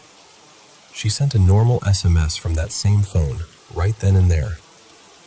That one went through immediately, so the phone could send messages. Just not that one. Not in the way reality usually works. And I remember sitting there when she told me all of this, listening, feeling this heavy quiet in my chest. Because whether it was a glitch or something else, it didn't feel random. It felt like a tug on an old thread, like someone reaching for a shared memory that mattered. Like the kind of thing a grandfather might do, if love could move through wires and time and grief. And I'm not saying that's what it was. I can't prove anything. But I will tell you this. The message wasn't about money, or instructions, or anything practical. It was about a lost childhood toy. A tiny, tender thing that only they would care about. And that's what makes it so hard to dismiss. So yeah, I don't know what it was. A technical error that lined up too perfectly? A strange phone bug that somehow pulled up an old, personal detail? Or something gentler and far harder to explain, like love refusing to fully leave the room. I just know Mira still thinks about it. And honestly, so do I.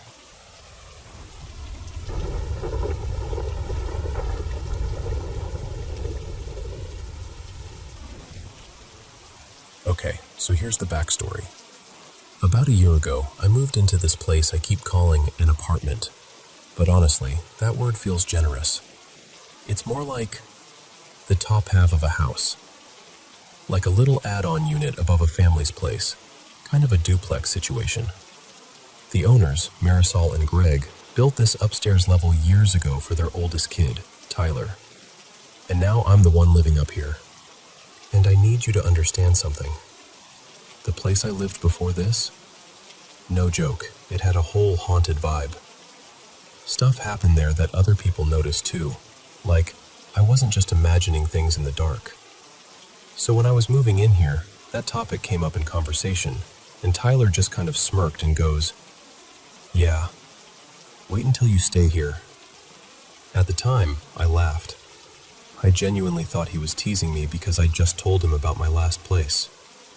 But then, about a week after moving in, I'm in bed late, half asleep, not even scrolling or anything, and I start hearing this weird sound, like a soft, rushing, airy, whirling noise. At first I'm thinking, is the wind hitting something? Is there a vent open?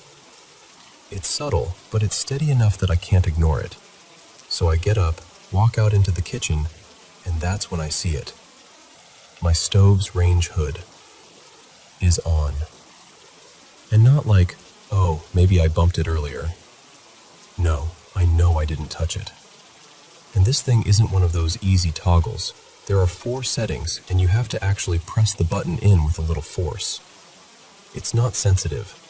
It's not the kind of thing that flicks on if you brush past it. I stood there staring at it like I was waiting for it to explain itself. After that, I didn't have anything else happen for a while, so I tried to let it go. I told myself it was a weird fluke. Maybe an electrical issue. Maybe I was tired. Maybe anything. But then, months later, something new started. And this is the part that's messing with me the most. Every single night, like it's on a timer, at 12:30 a.m., it begins. This tapping, or knocking. Sometimes it sounds like a small bang. It's coming from somewhere around my bedroom. Wall, floor. I can't even pinpoint it because it shifts in the way sound does at night when you're lying there trying to figure out if you're losing it. It continues until morning. Usually around 6 a.m. it fades out. And what's weird is the schedule of it. Like, why would pipes or wood or anything natural be so punctual? It's not random. It starts at 12:30 every night, like clockwork. The worst part is between 3 and 4 a.m. That's when it gets loudest. Like whoever or whatever is doing it decides that's the prime time to really commit. And it doesn't even have a pattern. It's not like tap, tap, pause, tap, tap, pause. It's different every time. Sometimes it's quick. Sometimes it's spaced out. Sometimes it's like someone is testing different intensities just to see what gets the biggest reaction out of me. It'll go for anywhere from 30 seconds to 2 minutes at a stretch, then stop long enough for me to think, okay, maybe it's done. And then it starts again. So I did what any normal person does. I talked to the owners. But here's the thing. It's gotten more aggressive over time. Not fading, not calming down, getting worse. And it's waking me up over and over again, like multiple times a night, night after night. It's that specific kind of exhaustion where you start dreading bedtime because you already know what's waiting for you at 12:30. And tonight, this is why I'm even telling you this right now. I'm sitting here wide awake at 4:20 a.m. because it woke me up again. I'm not even fully angry anymore. I'm just worn down. I need someone to tell me what this is because I'm out of explanations. I've tried recording it too, and it's almost like it reacts to that. Sometimes the second I reach for my phone, it slows down or stops like it knows. Other times, it does the opposite. It goes completely full force, like it's daring me to catch it. I have clips from tonight, short ones because nobody wants to watch hours of knocking, but I've got enough to prove I'm not making it up. And I'm just sitting here thinking, what is this? Because I can handle a weird one-time range hood incident. I can even brush off the occasional house noise. But something that starts at 12:30 a.m. and knocks through the night like it has a routine, that's not just old house behavior. So, yeah, that's where I'm at. Wide awake, listening, waiting for it to start again.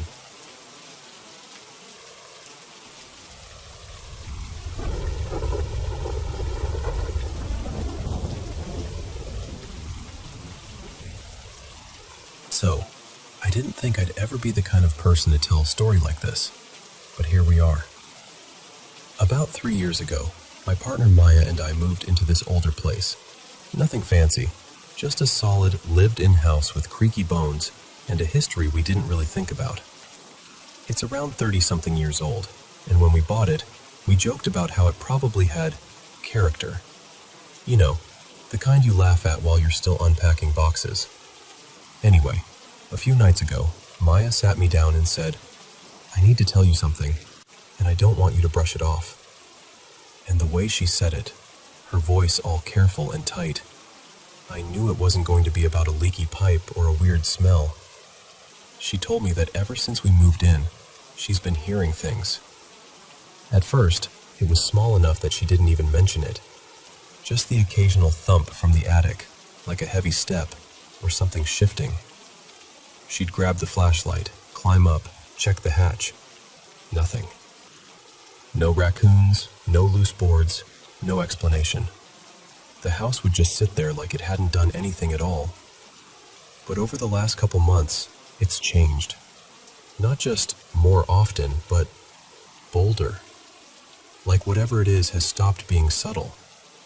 She said she's heard the stairs do this thing, 2 or 3 solid steps in a row. Not the soft settling creaks, not the usual house noise rhythm. She described it like someone deliberately stomping just enough to make sure she noticed. Like, "Hey, I'm here." Another time, she was sitting on the couch scrolling on her phone, and she heard a sigh. A real one. Close, like within a couple steps. Not a draft, not the TV, not the fridge doing its little hum and click thing. A full, tired, human-sounding sigh. And then the attic again. Always the attic again. She'd tried to rationalize it, she said. Tried to tell herself it was pipes, or the roof cooling, or the wind. But the problem is, it doesn't feel random to her. It feels intentional, like it's reacting to her being alone. And then she told me the detail that made my stomach drop. She said she only hears these things when I'm either asleep or not home. Not usually. Not, "I think so." She said it's a pattern she's noticed so clearly that she can almost predict it now. If I'm out running errands or I've gone to bed early and she's still up, that's when the thumps happen. That's when the footsteps happen. That's when the sigh happens. But if I'm home and awake, nothing. Silence. Normal house. And I have to be honest, I've never experienced any of it here. Not once. Which makes it worse in a weird way, because it's not like we're both hearing the same thing and going, "Okay, this is strange." It's like the house has picked one person to speak to, and it's not me. Maya isn't dramatic. She's not the kind of person who turns every little sound into a ghost story. She's the one who calms me down when I overthink things. So when she was telling me this and her hands started shaking, and she actually broke down, crying, trying to explain it without sounding crazy, that's what got me. It's doing something to her. It's wearing her down. So I just sat there listening, feeling completely useless. Because what do you even say? Maybe it's the house settling. When she's describing something that sounds like a person making sure she feels watched. And the thing she kept coming back to was the same question. Like it's waiting for the house to be quieter. Like it wants privacy.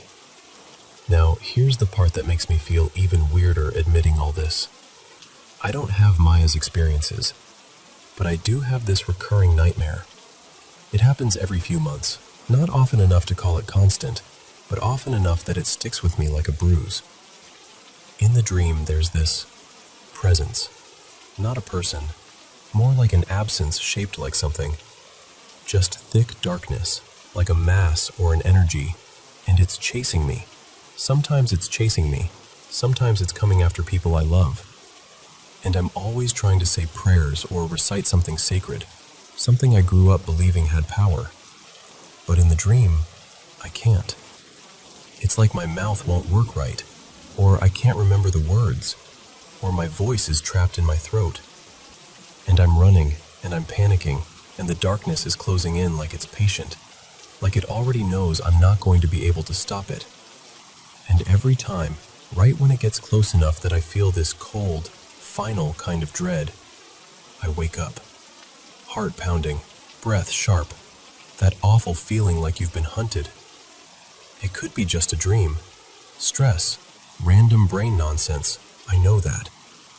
But when Maya told me what she's been hearing, how it seems to show up only when I'm not really present, I felt something in my chest go tight. Because now there's this thought I can't shake. What if it isn't random? What if something in this house has learned when it can get through? And if it really is something, what does it want with her? Why her? Why only when she's alone? I don't know. I honestly don't. I just know that the way she looked when she finally told me, like she'd been carrying it by herself for too long, made me feel cold all over. And since that night, I've been listening to the house differently. Not for a ghost, just for anything that sounds like it knows when I'm not paying attention.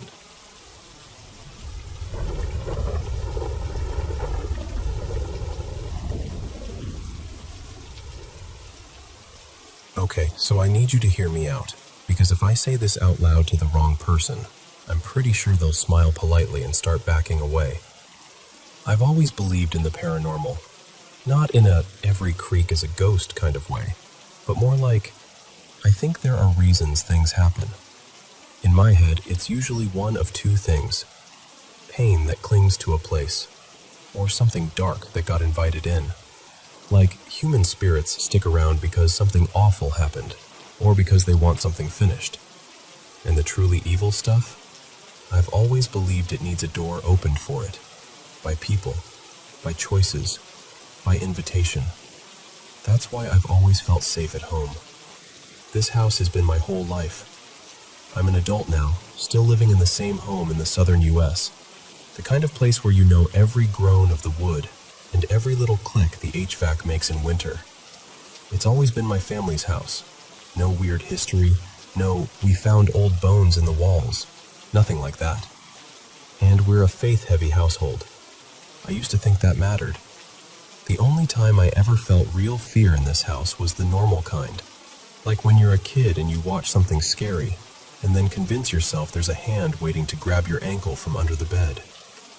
But this past month has taken my sense of reality and shaken it like a soda can. So, late December, I went to visit family for Christmas, and when we got back, it was right before New Year's. I immediately went into a stretch of night shifts until about January 4th. So I'd come home while the sun was coming up, sleep during the day, and just kind of exist in that upside-down haze. Then I switched back to my normal day schedule, and I haven't slept a normal night since. The first night back in my room, I felt sick, like genuinely nauseous, and I could not shake this feeling that someone was watching me. Now listen, I'm not dramatic. I'm not jumpy. I'm not somebody who spirals over a vibe. I knew my doors were locked. I knew my windows were covered. I knew there was no physical way someone could be staring at me through anything. And still, my body didn't care what my brain knew. My heart was pounding like I'd just sprinted, and I'm lying there in the dark thinking, Why do I feel like I'm being hunted? I ended up turning my lamp on and reading just to avoid closing my eyes. I think I got maybe an hour of sleep after sunrise, and then I went to work. Next night, same thing. That same awful watched feeling. Stomach turning, skin prickling, heart doing cartwheels in my chest. This time I got paranoid in a different direction because, honestly, I'm more scared of a living person than any ghost story. I turned off anything that made noise and sat completely still, just listening. Like if someone had broken in, I wanted to hear them coming. I wanted footsteps. I wanted some kind of proof I wasn't losing it. But there was nothing. Just silence. And that feeling, like an audience I couldn't see. That went on for days. A full week of almost no sleep and constant dread. And the part that freaked me out the most was how unlike me it was. I'm not an anxious person. I don't do panic attacks. I don't do irrational fear. Then came January 12th. By then, I'd almost adjusted to my broken sleep schedule. Not in a healthy way. More like my body gave up arguing with me. It was around 1 a.m. Whole house asleep. I'm in bed reading when I hear footsteps. 3 distinct steps on the roof above the garage, right near the side of my windows. And at first I'm like, okay, critters. Because yeah, sometimes you get squirrels up there. Sometimes a raccoon. Normal. Then it gets quiet. A full minute. And then the footsteps come back. Heavy, deliberate, in a straight line across the roof. Not scampering, not claws, not a random little patter. It sounded like a person wearing work boots, like thick soles, like someone walking with intent. I froze so hard I felt my spine lock. I could hear it through the wall and through the window, steps moving toward the part of the roof closest to my room, and then stopping. Quiet again. I tried to talk myself down.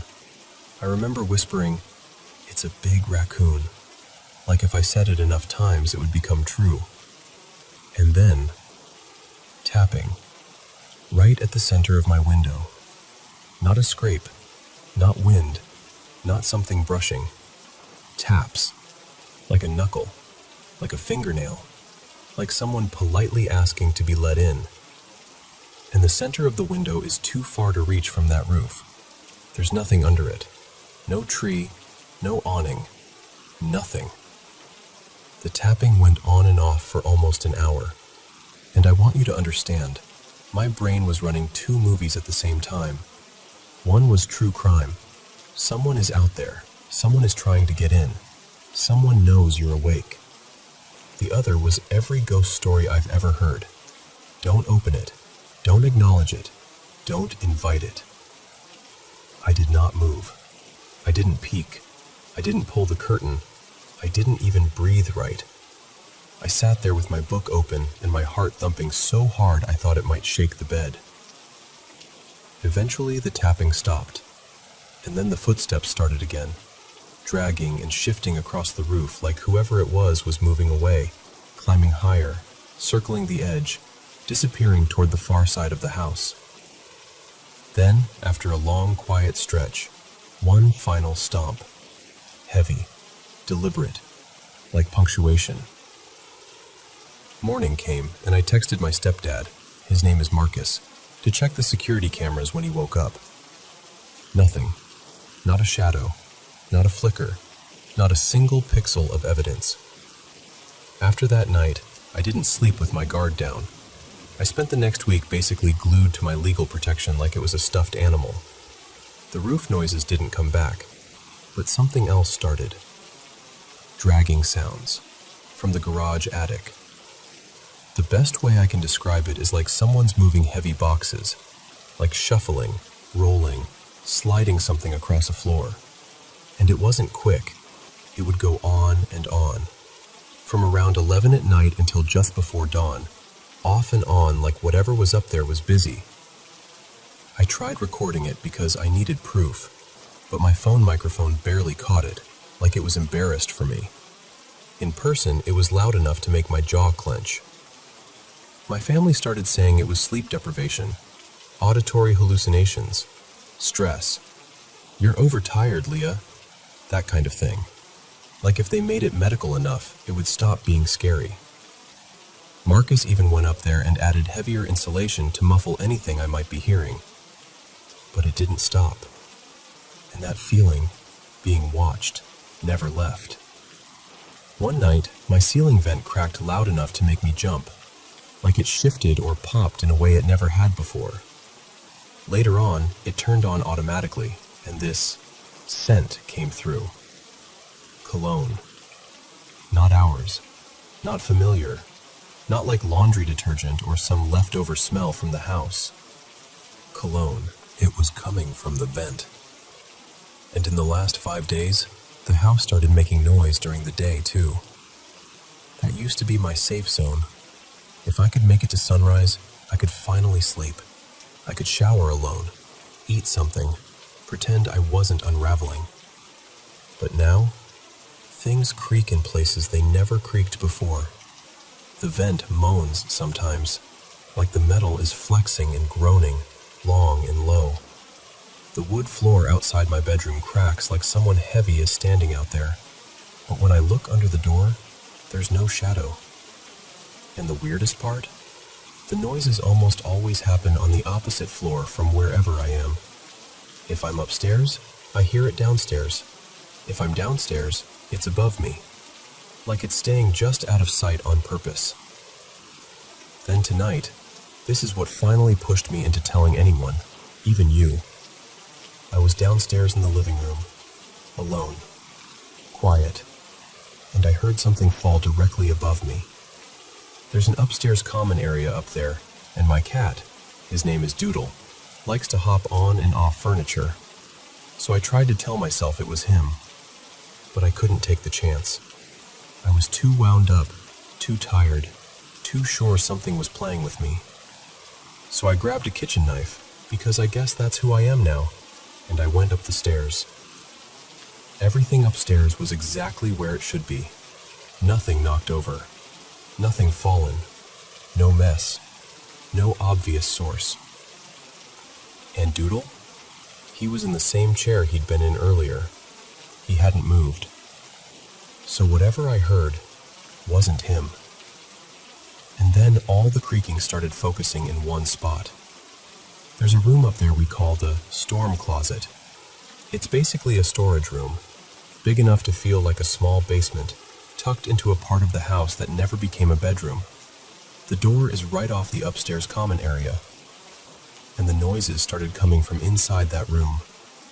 Rapid creaks, quick shifts, like someone standing up fast, like weight moving on the other side of the door.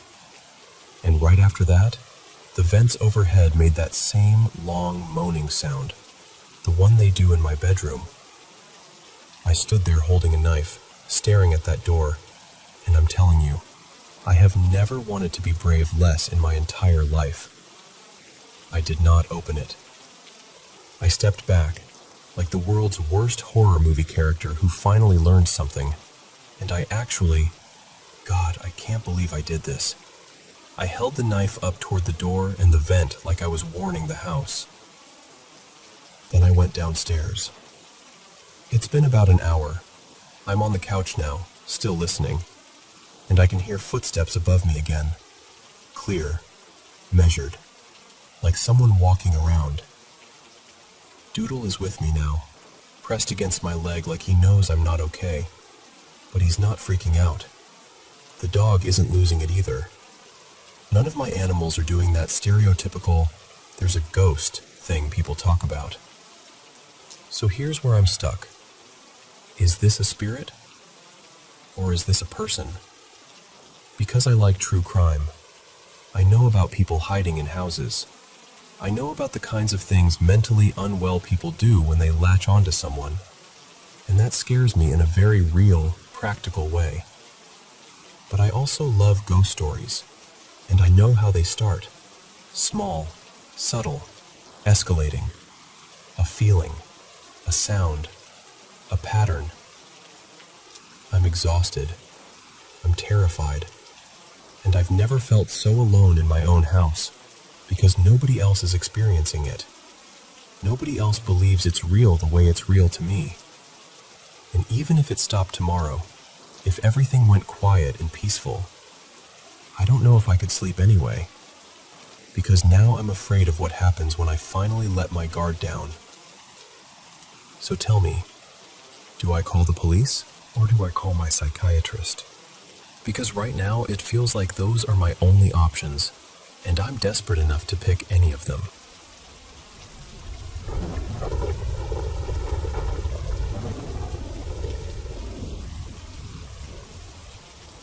So this all kicked off a few months ago, back when I was still living in our old place with my boyfriend. Well, now he's my fiancé, Evan. But at the time we were just doing our normal routine. Nothing dramatic, just sleep, work, repeat. And I need to say up front, I've dealt with sleep paralysis before. Enough times that I can usually tell when it's about to happen. Like there's this shift in the air. My body gets heavy, and this awful feeling creeps in. Like I'm not alone. Like something's standing nearby, watching me, waiting for me to notice. Usually when it hits, it's a whole fight to wake up. I'm stuck there, trying to move a finger, trying to force a breath, trying to yank myself out of it. But that night was different. I felt the paralysis start, same dread, same pressure. But I snapped awake so easily it almost didn't make sense. Like someone flipped a switch and I was just up. Sitting upright in bed, heart already thumping. We sleep with the closet door cracked open. Always have. I don't even know why. Habit, I guess. So I sit up and my eyes go straight to the closet.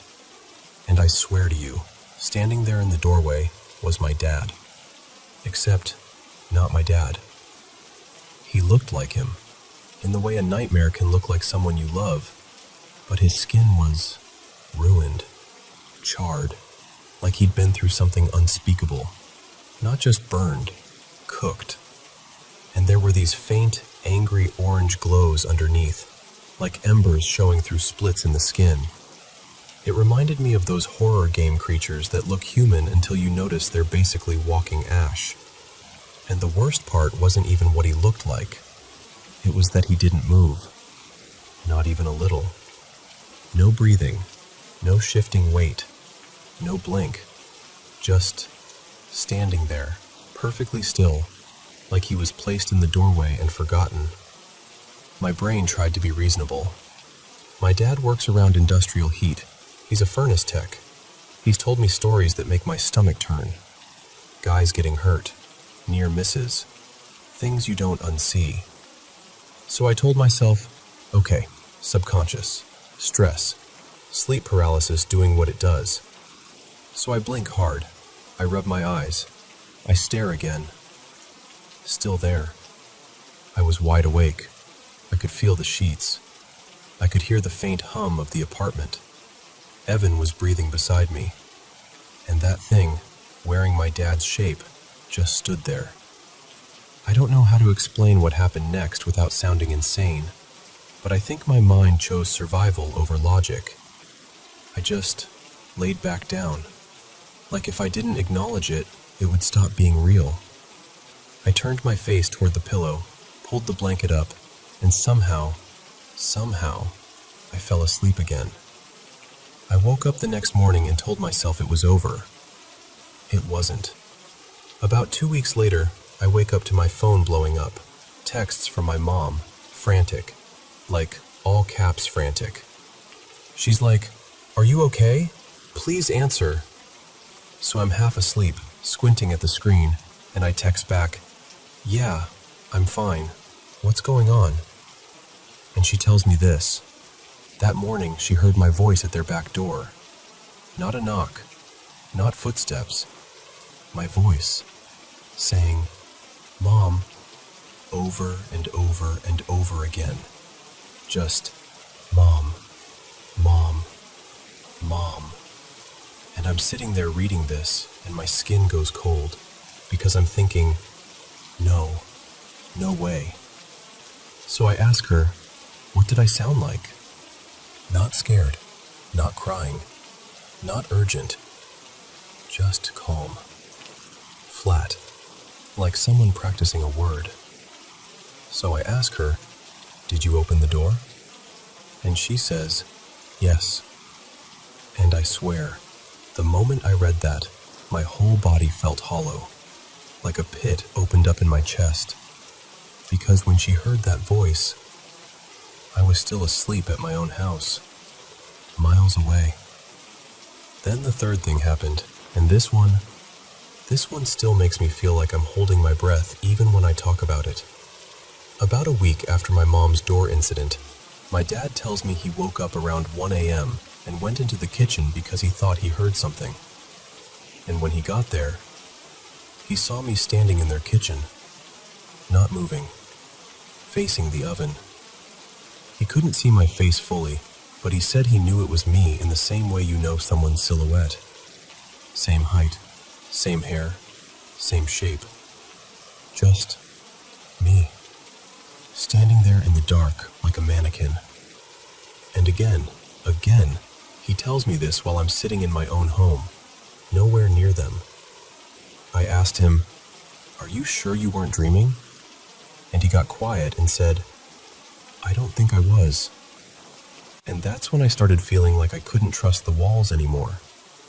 Like something had picked me as a costume.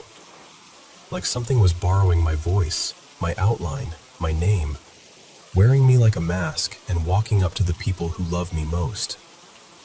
Fast forward to now. Evan and I moved into a new apartment, a few states away. Fresh start, new place, new air, new everything.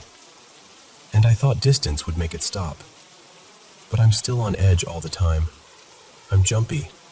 I check corners without meaning to. I hate walking through the apartment in the dark. Some nights I'm scared to fall asleep, because part of me worries that if I drift off, something will take that moment. Like it's waiting for the exact second I'm not fully in control. I've tried cleansing the place. I've done the whole fresh energy thing. Open windows, salt, prayers, incense, all of it. And maybe it helped the apartment feel lighter for a day or two. But it didn't help my nervous system. I'm still carrying that fear like a weight in my ribs. And I know some people would say, it's just sleep paralysis. It's just stress. And I get that. I want it to be that. But explain the back door. Explain my dad seeing me in the kitchen. Explain my mother opening the door to a voice that sounded like me when I was nowhere near that house. So yeah, that's where I'm at. I moved, but the feeling followed. And I'm trying so hard to calm down and feel safe again. I just don't know how to convince my body that it's over.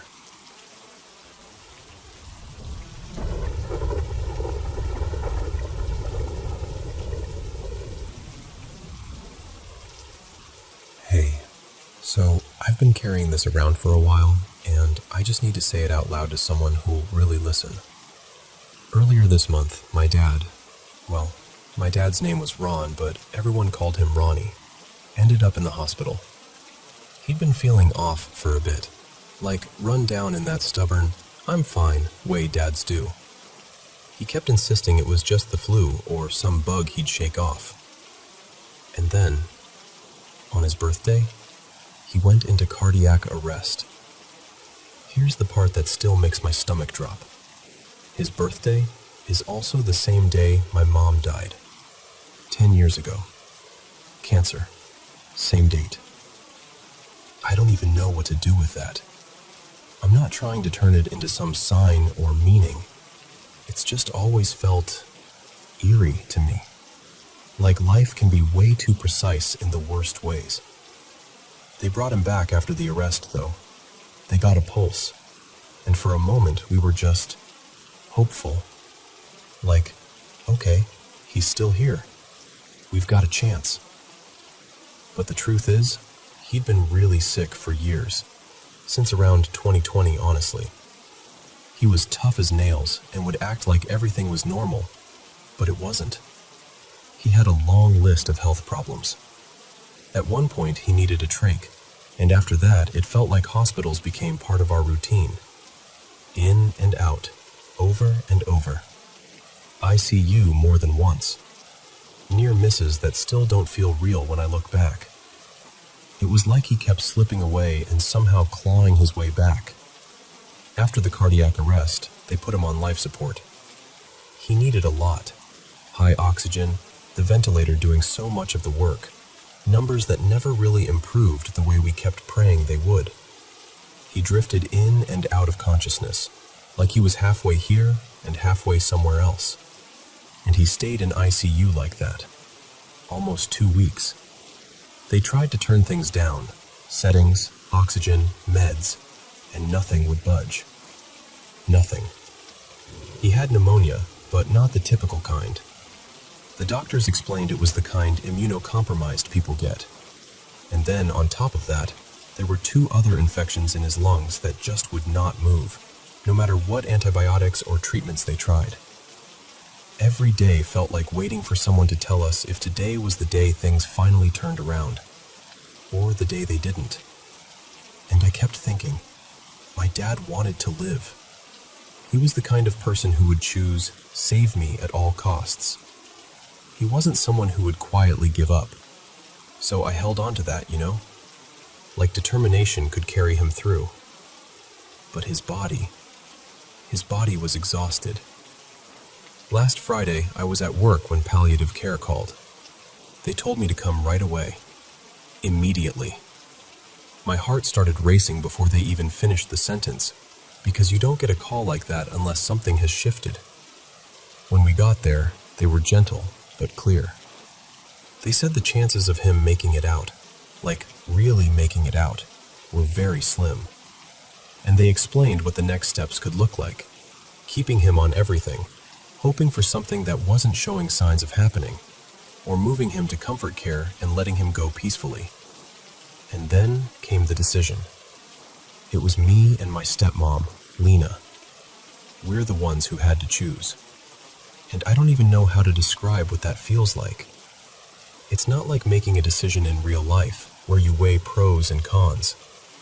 This was deciding whether to keep fighting with machines when his body was already screaming, I can't.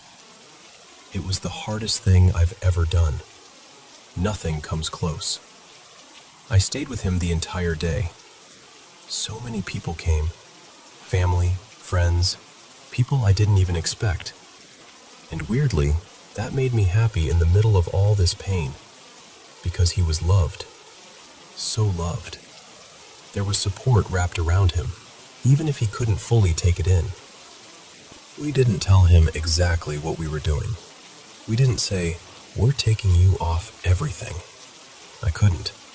I didn't want him to be scared. I had already seen so much fear in his eyes during those 2 weeks.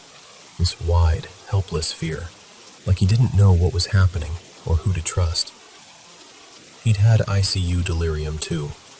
They had to restrain him at times because he'd reach for tubes, try to pull things out. Watching that, I felt sick. He looked so vulnerable, so trapped, like his body and brain were both fighting battles he didn't sign up for. And he never trusted hospitals, he just didn't. Being there made him anxious even on the best days, and now he was stuck there, unable to fully communicate, surrounded by alarms and strangers.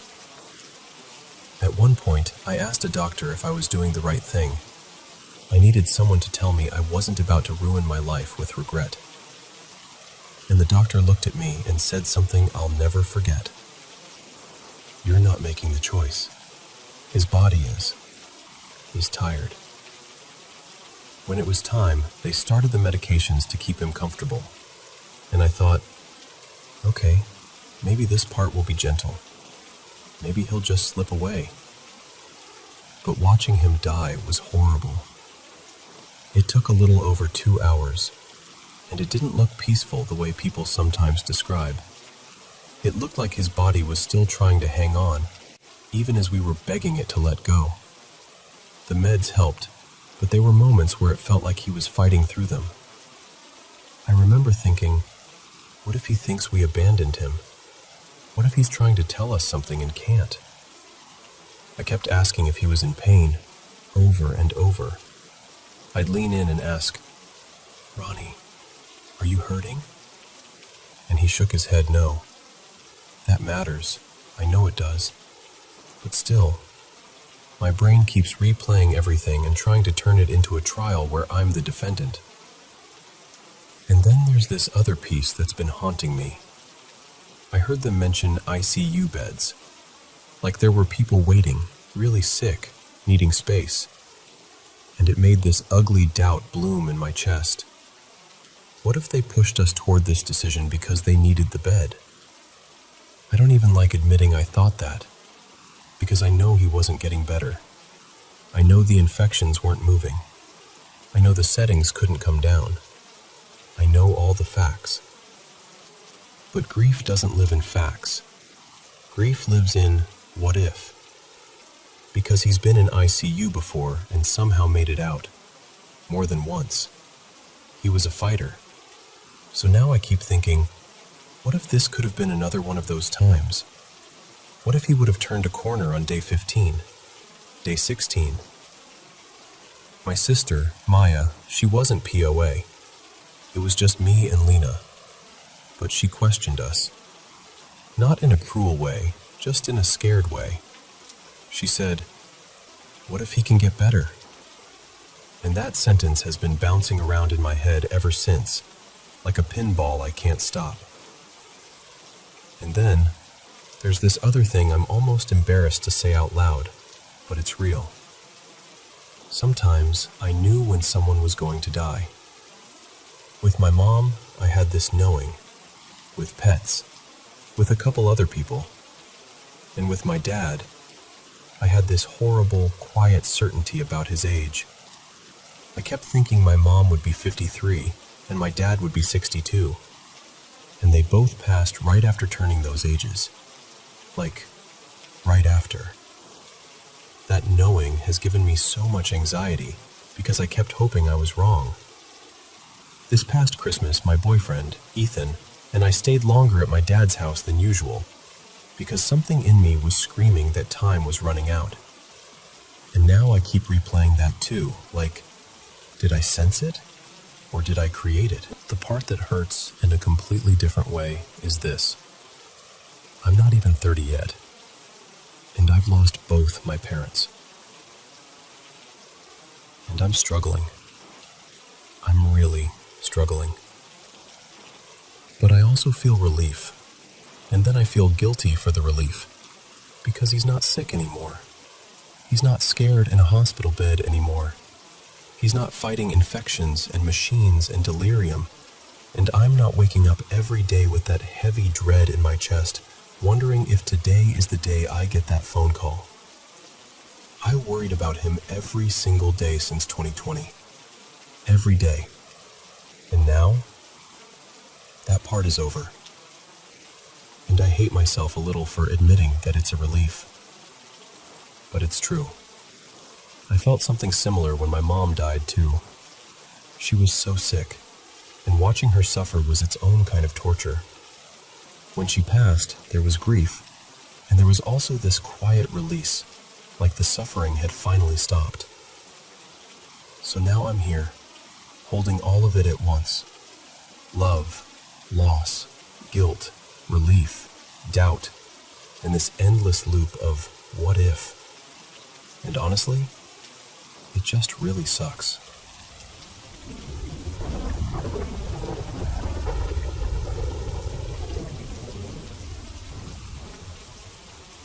So, I've got to tell you about the house I grew up in, because it's the kind of place that feels like it's holding its breath. It's an old home, built back in the 1920s by a family in town called the Harrisons. And from what I've been able to piece together over the years, they went through a kind of grief that just stains a place. You know what I mean? Like the walls remember. The mother, her name was Edith, she lived a long life, and she eventually passed from natural causes, right there at her little writing desk in the kitchen, downstairs. That part is sad, obviously, but I've never felt like she stayed. Same with the rest of the family, honestly. But the upstairs? That's different. Upstairs has always felt occupied. When I was younger, I didn't have a name for it. I just knew there was something up there, especially near the landing, where you can look down over the staircase.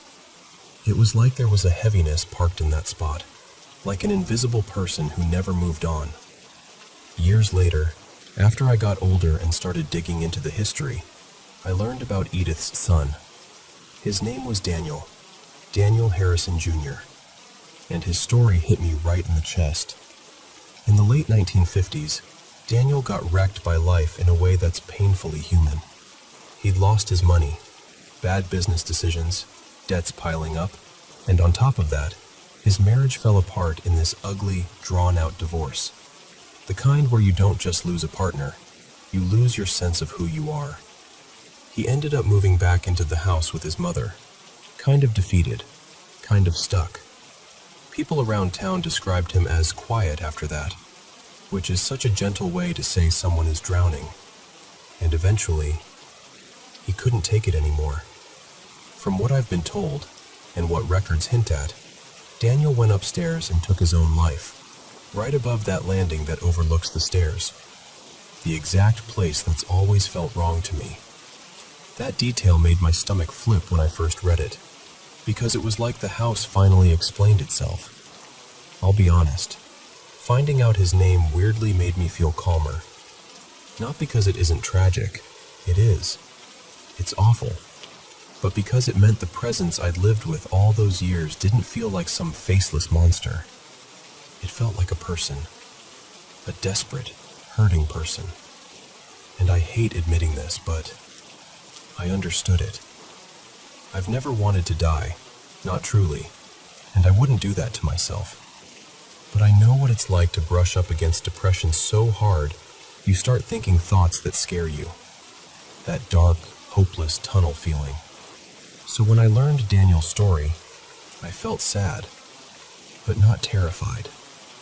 It made the haunted feeling upstairs feel less like something evil, and more like grief that never got put down. And listen, it isn't just me. So many strange things have happened in that house. Things my siblings experienced. Things friends experienced when they stayed over. Even people in my town have told me stories about weird moments in that house, like they already knew it had a reputation. And some of them added little details about deaths and tragedies connected to it, like the place has been whispered about for decades.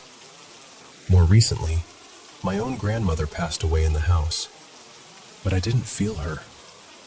I didn't feel Edith either. Downstairs feels quiet in that way.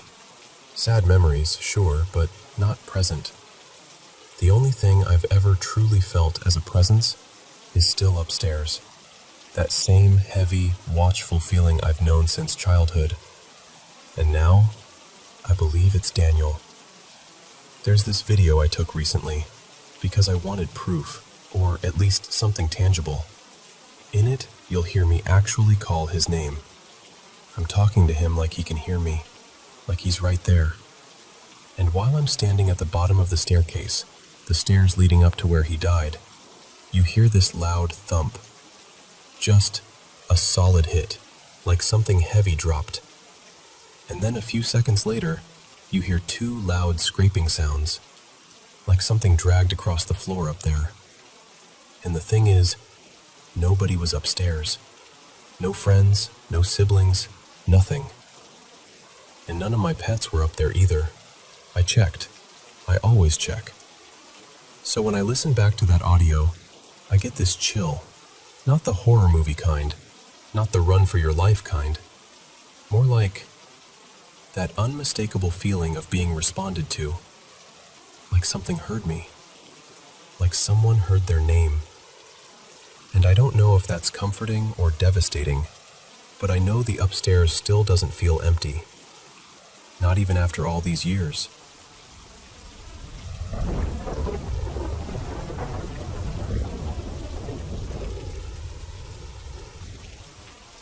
Okay, so I tried sharing this in a quantum physics thread and it was a mistake. I got mocked, and I'm not here for that. I'm here because I want something real. A recording, a credible witness, or even a grounded explanation for something that happened in my home. Twice. Both times it was the same thing. A loud, joyful voice blurting out, "Allo!" Not in my head, not a felt presence, not telepathy. An actual sound in the air, like something spoke out loud in the room with me.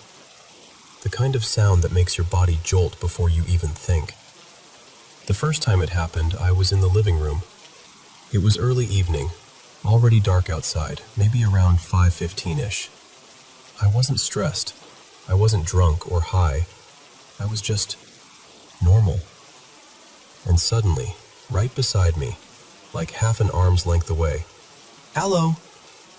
It was so close I could practically map it in space.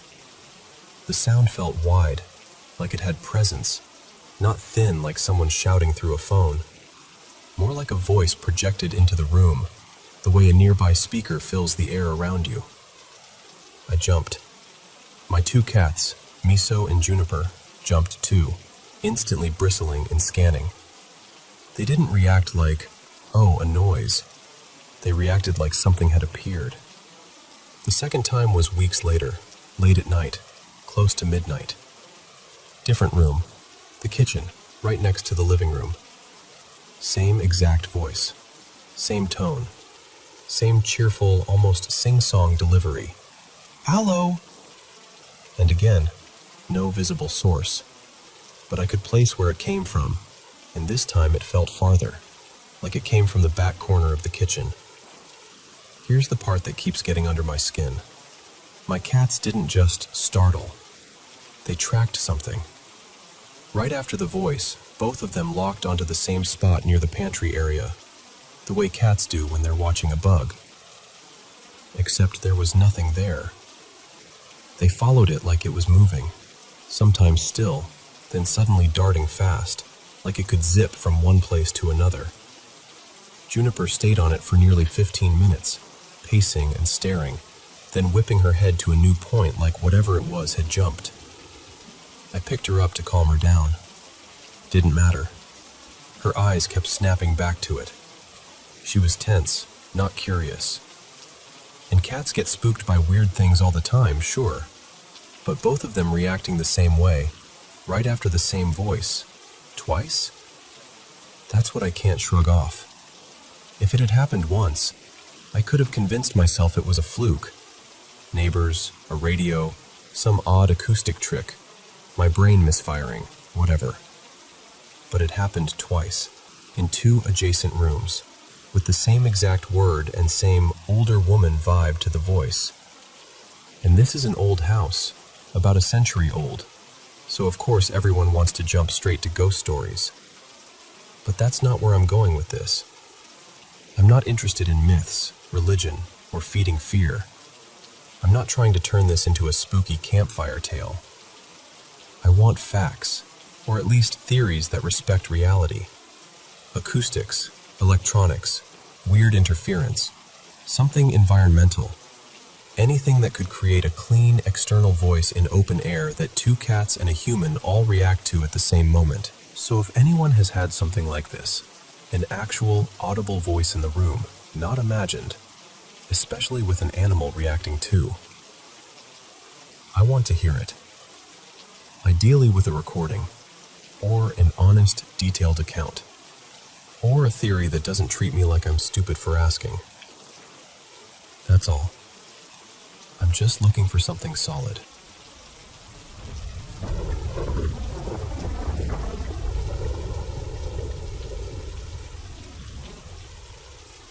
Hey, okay. I know this is going to sound dramatic right out of the gate, but please just hear me out. I honestly don't even know where to put all of this, or who to say it to, so I'm kind of just talking into the void and hoping someone understands. Because for the past year, it's like my life has been getting yanked apart piece by piece, and the weirdest part is how relentless it's been. Like there's never a break, never a moment where things actually stay okay. It started with my mom, Marisol, getting sick. Not like a bad week sick. I mean, sick to the point where she could barely sit up, couldn't work, couldn't even really function. And while we were trying to figure out what was going on with her, my stepdad, Darius, got arrested. Just like that. Suddenly, he's gone, and everything in the house shifts. And I'm the oldest, so guess who becomes the adult overnight? There were a few days where it was literally just me watching my little brothers and sister, feeding them, keeping them calm, trying to act like I wasn't panicking, because my mom was out of the country at the time handling something family-related. I remember thinking, okay, this is bad, but we can survive bad. Then the car got taken. Then we lost the house. And I'm not exaggerating when I say it felt like every time we got close to landing somewhere stable, something random would happen. A paperwork issue, a sudden rejection, somebody changing their mind last minute, like an invisible hand slapping the door shut right as we reached it. We ended up technically homeless. For a little while, we were sleeping on these cheap blow-up mattresses in a place we weren't even supposed to be staying. Not because we wanted to, because we had nowhere else. Every night, I'd lie there, listening for footsteps, terrified the owner would walk in and we'd get thrown out on the spot. We got lucky. Nobody showed up. Eventually, we found another place. It wasn't perfect, but it was a roof and walls and a lock on the door. And for a second, I thought, okay, maybe this is the turn. But the money problems didn't stop. It was always something. Always. And now, we're homeless again. And this is where it starts feeling like more than just life being hard, you know? Because our landlord, out of nowhere, completely flipped on Darius, like a switch.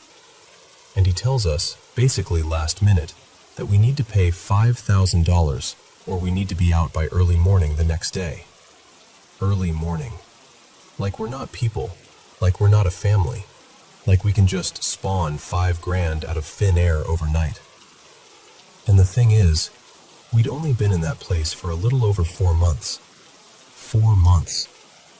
Who gets forced out that fast? We've never had an eviction on our record. Ever. Which makes it worse, because now it's going to follow us. Like a stain we didn't even earn. And here's the part that messes with my head the most. Darius was supposed to start a new job in early February. A really good one. The kind of job that would have finally put us on solid ground. Like, we could breathe again. We wouldn't have to keep doing that desperate math in our heads every day.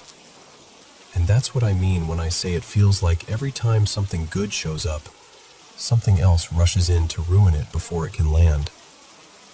I know life has ups and downs, I get that.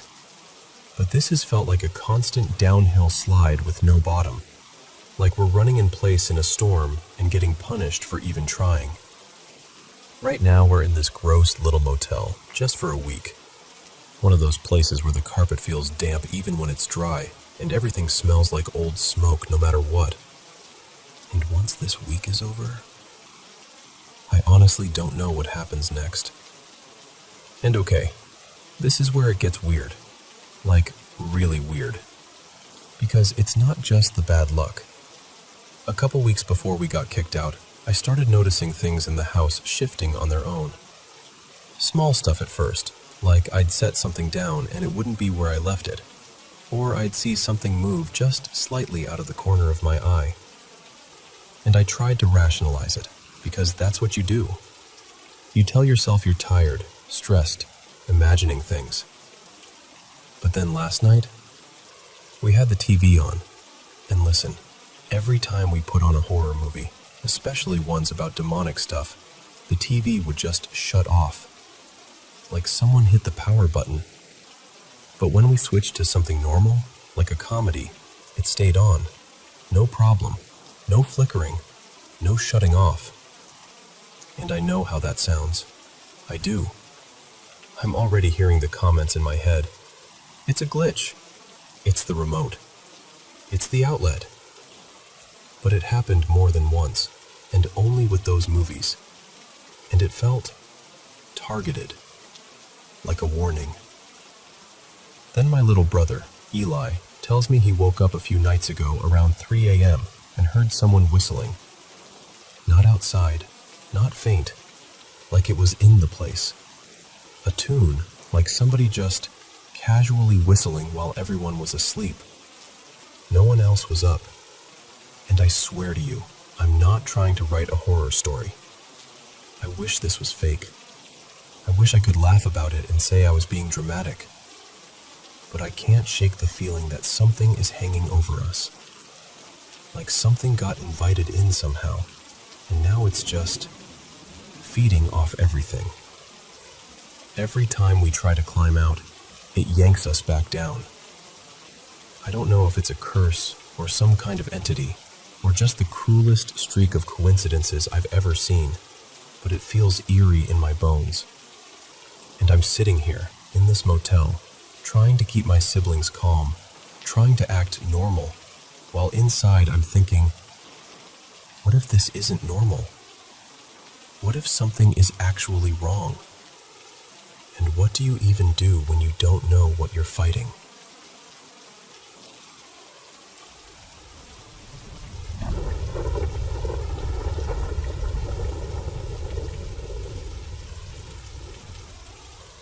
So, something really weird happened a couple nights ago, and it's still giving me that gross, crawly, icked out feeling.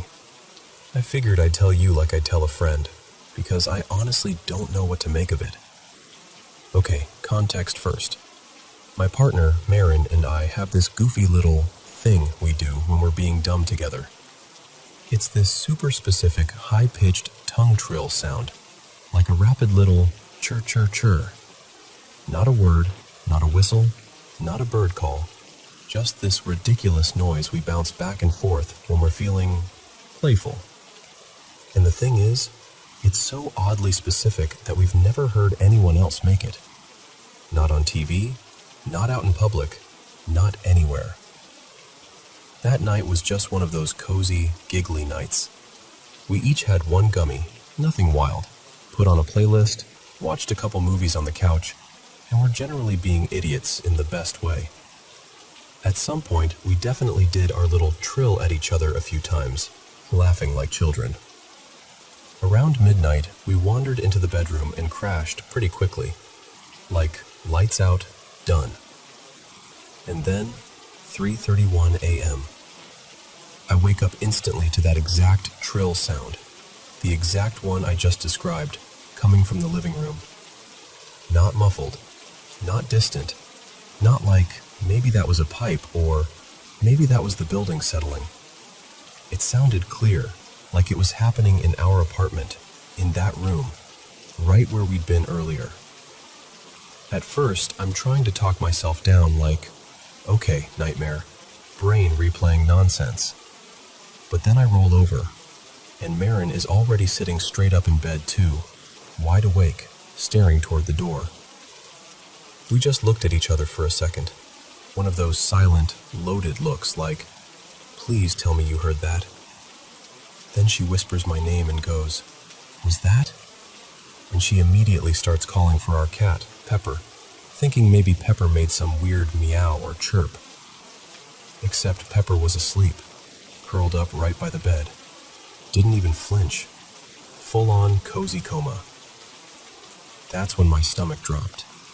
I got up fast, like heart racing fast, and did the most cliché thing ever. I cleared the apartment. Bedroom, bathroom, kitchen, living room, behind the shower curtain, everything. I checked the front door, checked the windows. Nothing. No one. Just our quiet apartment, exactly as we left it. And then I stood there in the living room, in the dark, with this gross feeling like I wasn't supposed to be there. I've tried so hard to explain it in a normal way.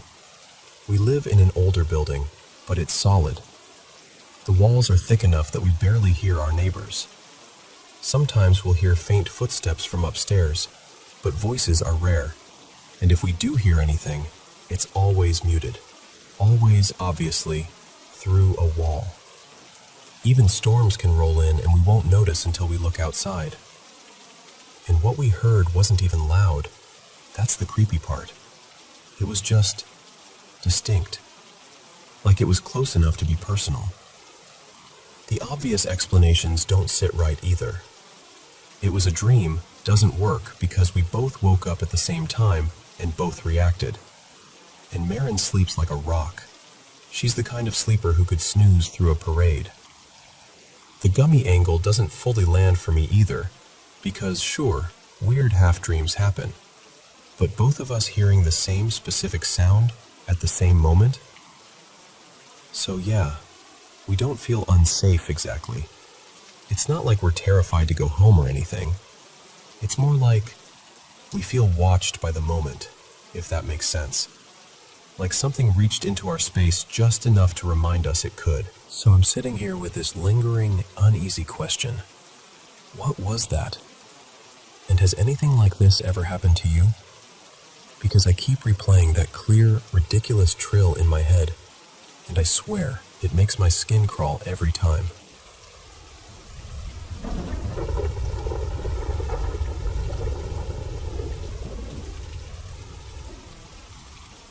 So, I grew up in Shropshire, in England, and this happened when I was about 4, maybe 5. We were living in our very first proper family house. It was a new build, still smelled a bit like fresh plaster and carpet, and there hadn't been anyone in it before us. Late 90s, around 1998 or 1999. I was never one of those kids who just went to sleep when you told them to. My mom in this story is called Claire. She'd do the whole routine, tuck me in, read me a little book, leave the nightlight on, kiss on the forehead, the usual. And then she'd leave, and I'd lie there, wide awake. Most nights I'd keep myself busy. I had this little pile of Lego I'd quietly play with, quiet enough that I thought I was getting away with it. Or I'd creep out onto the landing because our cat Marmalade used to hang out at the top of the stairs like he owned the place. He'd rub his head against my legs and purr like a little engine. That kind of thing makes you feel safe when you're small. But this one night, nothing dramatic happened at bedtime. I actually fell asleep pretty fast. No creeping around, no Lego, no cat patrol on the landing. Just sleep. And then I woke up. And when I say I woke up, I mean I woke up blind. My eyes were sealed shut. Not like it's dark so I can't see, but like I physically couldn't open them. I remember panicking for half a second, shuffling my hands up to my face, and my fingers just stuck. They were coated in that gritty sleep gunk, whatever people call it, the crust that gathers in the corners of your eyes. Mine was everywhere, like I'd been crying or something, but I hadn't. So I'm there, this tiny kid, clawing at my own eyelids, trying not to freak out. I dig the stuff away, blink, blink, blink, and my eyes finally open. And I'm not in my bedroom. I'm downstairs. I'm in the living room. Now, to make this clear, my bedroom was upstairs, first floor. The living room was at the bottom of the stairs, off to the left. And at night, that living room door was always shut. Proper habit in our house. Like, shut. I just remember sitting there, blinking in the dimness, thinking, hang on, what? Even at that age, it didn't feel scary. It felt wrong in a way I didn't have words for, like a storybook page had been put in the wrong place. I don't remember crying. I don't remember screaming for my parents. I just sort of accepted it with that weird child logic of, well, I'm here now, aren't I? And the strangest part? I didn't even tell my parents. Not that morning. Not later. It's like my brain filed it away under odd and moved on. The day went on normally.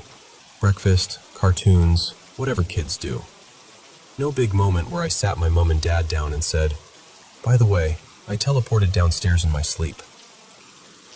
But that night was different.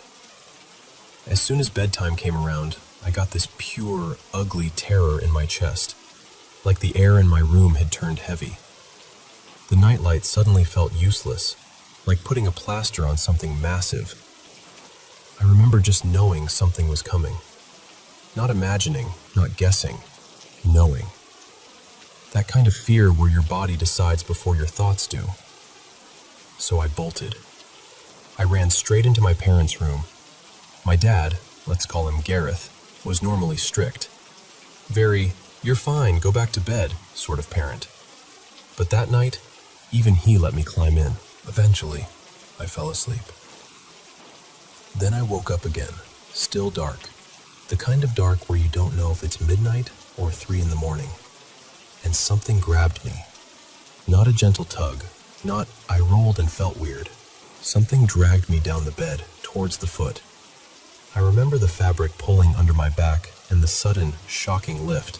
My right leg was yanked up into the air like someone had hooked their hand around my ankle. I'm frozen. I can't speak. I can't even properly breathe. And at the foot of the bed, there's this figure, this tall, black shape. Not like a shadow from a coat, not like your eyes playing tricks. It had definition. It was there. I remember a face, not a normal one, just eyes and a mouth. The mouth was open, like it was stretching wider than it should, and it was holding my foot up in front of it, like it was inspecting it, or claiming it, or something. I was absolutely terrified, the kind of terror that makes your stomach drop out of your body. And then, this is the bit that always makes my throat tighten. I think I passed out, not fell asleep, passed out. Because the next thing I remember is morning. And here's where it stops being something you can brush off as just a nightmare. When I woke up, the bottom of my right foot, the skin was dead. Not bruised, not scraped, not sore. Dead skin, white and papery, like the top layer had been cooked or dried out. And it peeled away the way sunburn peels. Just that thin sheet lifting off, revealing normal skin underneath. Only it hadn't been sunny, and it hadn't hurt. There was no blistering pain, no sting, none of that. It was just gone. I showed my parents. My mom, Claire, tried to explain it away, of course. She said maybe I'd stepped into a bath that was too hot, or maybe I'd done something and not noticed. But I hadn't, and even if I had, it would have hurt. Kids don't ignore burns. You scream with burns. But I didn't have a memory of pain. Just the memory of that dark room, that dragging, that foot held in the air, that black figure at the end of the bed. Even now, thinking about it, I get that sick drop in my stomach, like my body remembers it before my mind does. I've had a few smaller, strange moments since then in my life, nothing as clear as that, and I've gone back and forth on what I believe about anything supernatural. I'm not someone who wants everything to be ghosts and monsters, but that's one of the only things I've never been able to shrug off. Because I can explain fear. I can explain nightmares. I can't explain waking up with the skin on the bottom of my right foot peeling away like it had been taken from me.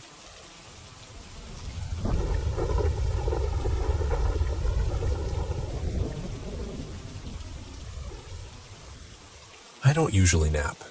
Like, I'm one of those people who thinks, I'll just rest my eyes for a second, and then I'm instantly alert again. But this one afternoon, late in the day, sun still up, the house quiet, I just gave in. I'd had a long week, my head felt heavy, so I stretched out on the couch and told myself I'd take 10 minutes. No anxiety, no weird vibes, nothing dramatic. I fell asleep the normal way, soft, ordinary, like slipping under warm water. And then, it started. In the dream, if it was a dream, I was lying exactly like I had been in real life. Same position, same sense of weight in my body. Except I wasn't alone. Above me stood this figure. Not a person, not really. More like a shape that borrowed the outline of a human. Tall, dark, featureless. No face, no eyes. Just a presence that felt heavy in the air, like a storm cloud pressed into the room. And it wasn't just standing there to scare me. It was taking something. That's the part I still struggle to explain without sounding dramatic. because it wasn't metaphorical. I didn't just feel afraid. I felt something being pulled out of me, like a slow, forceful tug from inside my chest and spine, like my insides were being emptied. My breath got thin, my thoughts got fuzzy around the edges. I remember thinking, half panicked, half confused, what is it taking? Energy? Spirit? Consciousness? I don't know, but the sensation was so physical, so real, that it didn't feel like a bad dream. It felt like I was being drained. And then something in me snapped into action. Not bravery, not logic. Instinct. I fought back. I didn't sit there and think, okay, here's what I'll do. It was immediate, like pulling your hand away from a hot stove. I pushed with my mind the way you push with muscles. I gathered everything I had, every ounce of will, focus, stubbornness, and shoved it back toward myself like I was yanking a door shut. And I swear to you, it felt like a struggle. Not like punching or wrestling, but like two forces pulling on the same rope, and the rope was me, my whole being. There was pressure, resistance, a tug of war happening in a place that wasn't exactly the room, but wasn't exactly my imagination either. I remember one clear thought, almost like a growl. No, you don't get to have that. And I pushed harder, like I poured my entire self into one final surge. And then it stopped. Not gradually, not fading, just gone. Like I'd wrenched something back and the figure had lost its grip. And right after that, I woke up. But here's what's strange. I didn't wake up screaming. I didn't bolt upright. I just opened my eyes, calmly, like someone had flipped a switch. Only, I felt wrong. My body was heavy, like my bones were packed with sand. My arms and legs felt drained, and my head felt hollowed out. Not sleepy, not groggy. Exhausted in a way that felt earned, like I'd just run a mile in panic. The room looked normal. The light was the same. The air was the same. But I wasn't. I sat there for a minute, blinking, trying to convince myself it was just a nightmare. But my chest still felt like something had been pulling at it. I stood up and my legs wobbled a little, just enough to make me pause. So I went outside. I remember walking down the street and focusing on simple things. The sound of traffic, the wind moving through leaves, the smell of someone's laundry detergent drifting from a balcony. I kept breathing in, like I was trying to refill myself. It took a while, maybe 40 minutes, maybe longer, before I felt even halfway normal again. And the part that still messes with me is this. That was it. No repeats. No ever since then. No pattern. No follow-up. And yet that one afternoon, it was like something reached into me and tried to take a piece. So of course I've tried to explain it. Hypnagogic hallucination. Stress. A fluke of brain chemistry. Some strange overlap between dreaming and waking. And I can accept all of that, intellectually. But then I remember the feeling of resistance, the sensation of winning. The way it didn't just fade, it retreated, like it met something in me it didn't expect. And I don't know. Part of me still believes that day wasn't just a dream. Part of me believes I pushed something away, something invisible that tried its luck, and when I fought back, it decided I wasn't worth the effort. Maybe it was nothing. Or maybe, for one quiet afternoon, I really did face something I can't name, and I didn't let it take what was mine.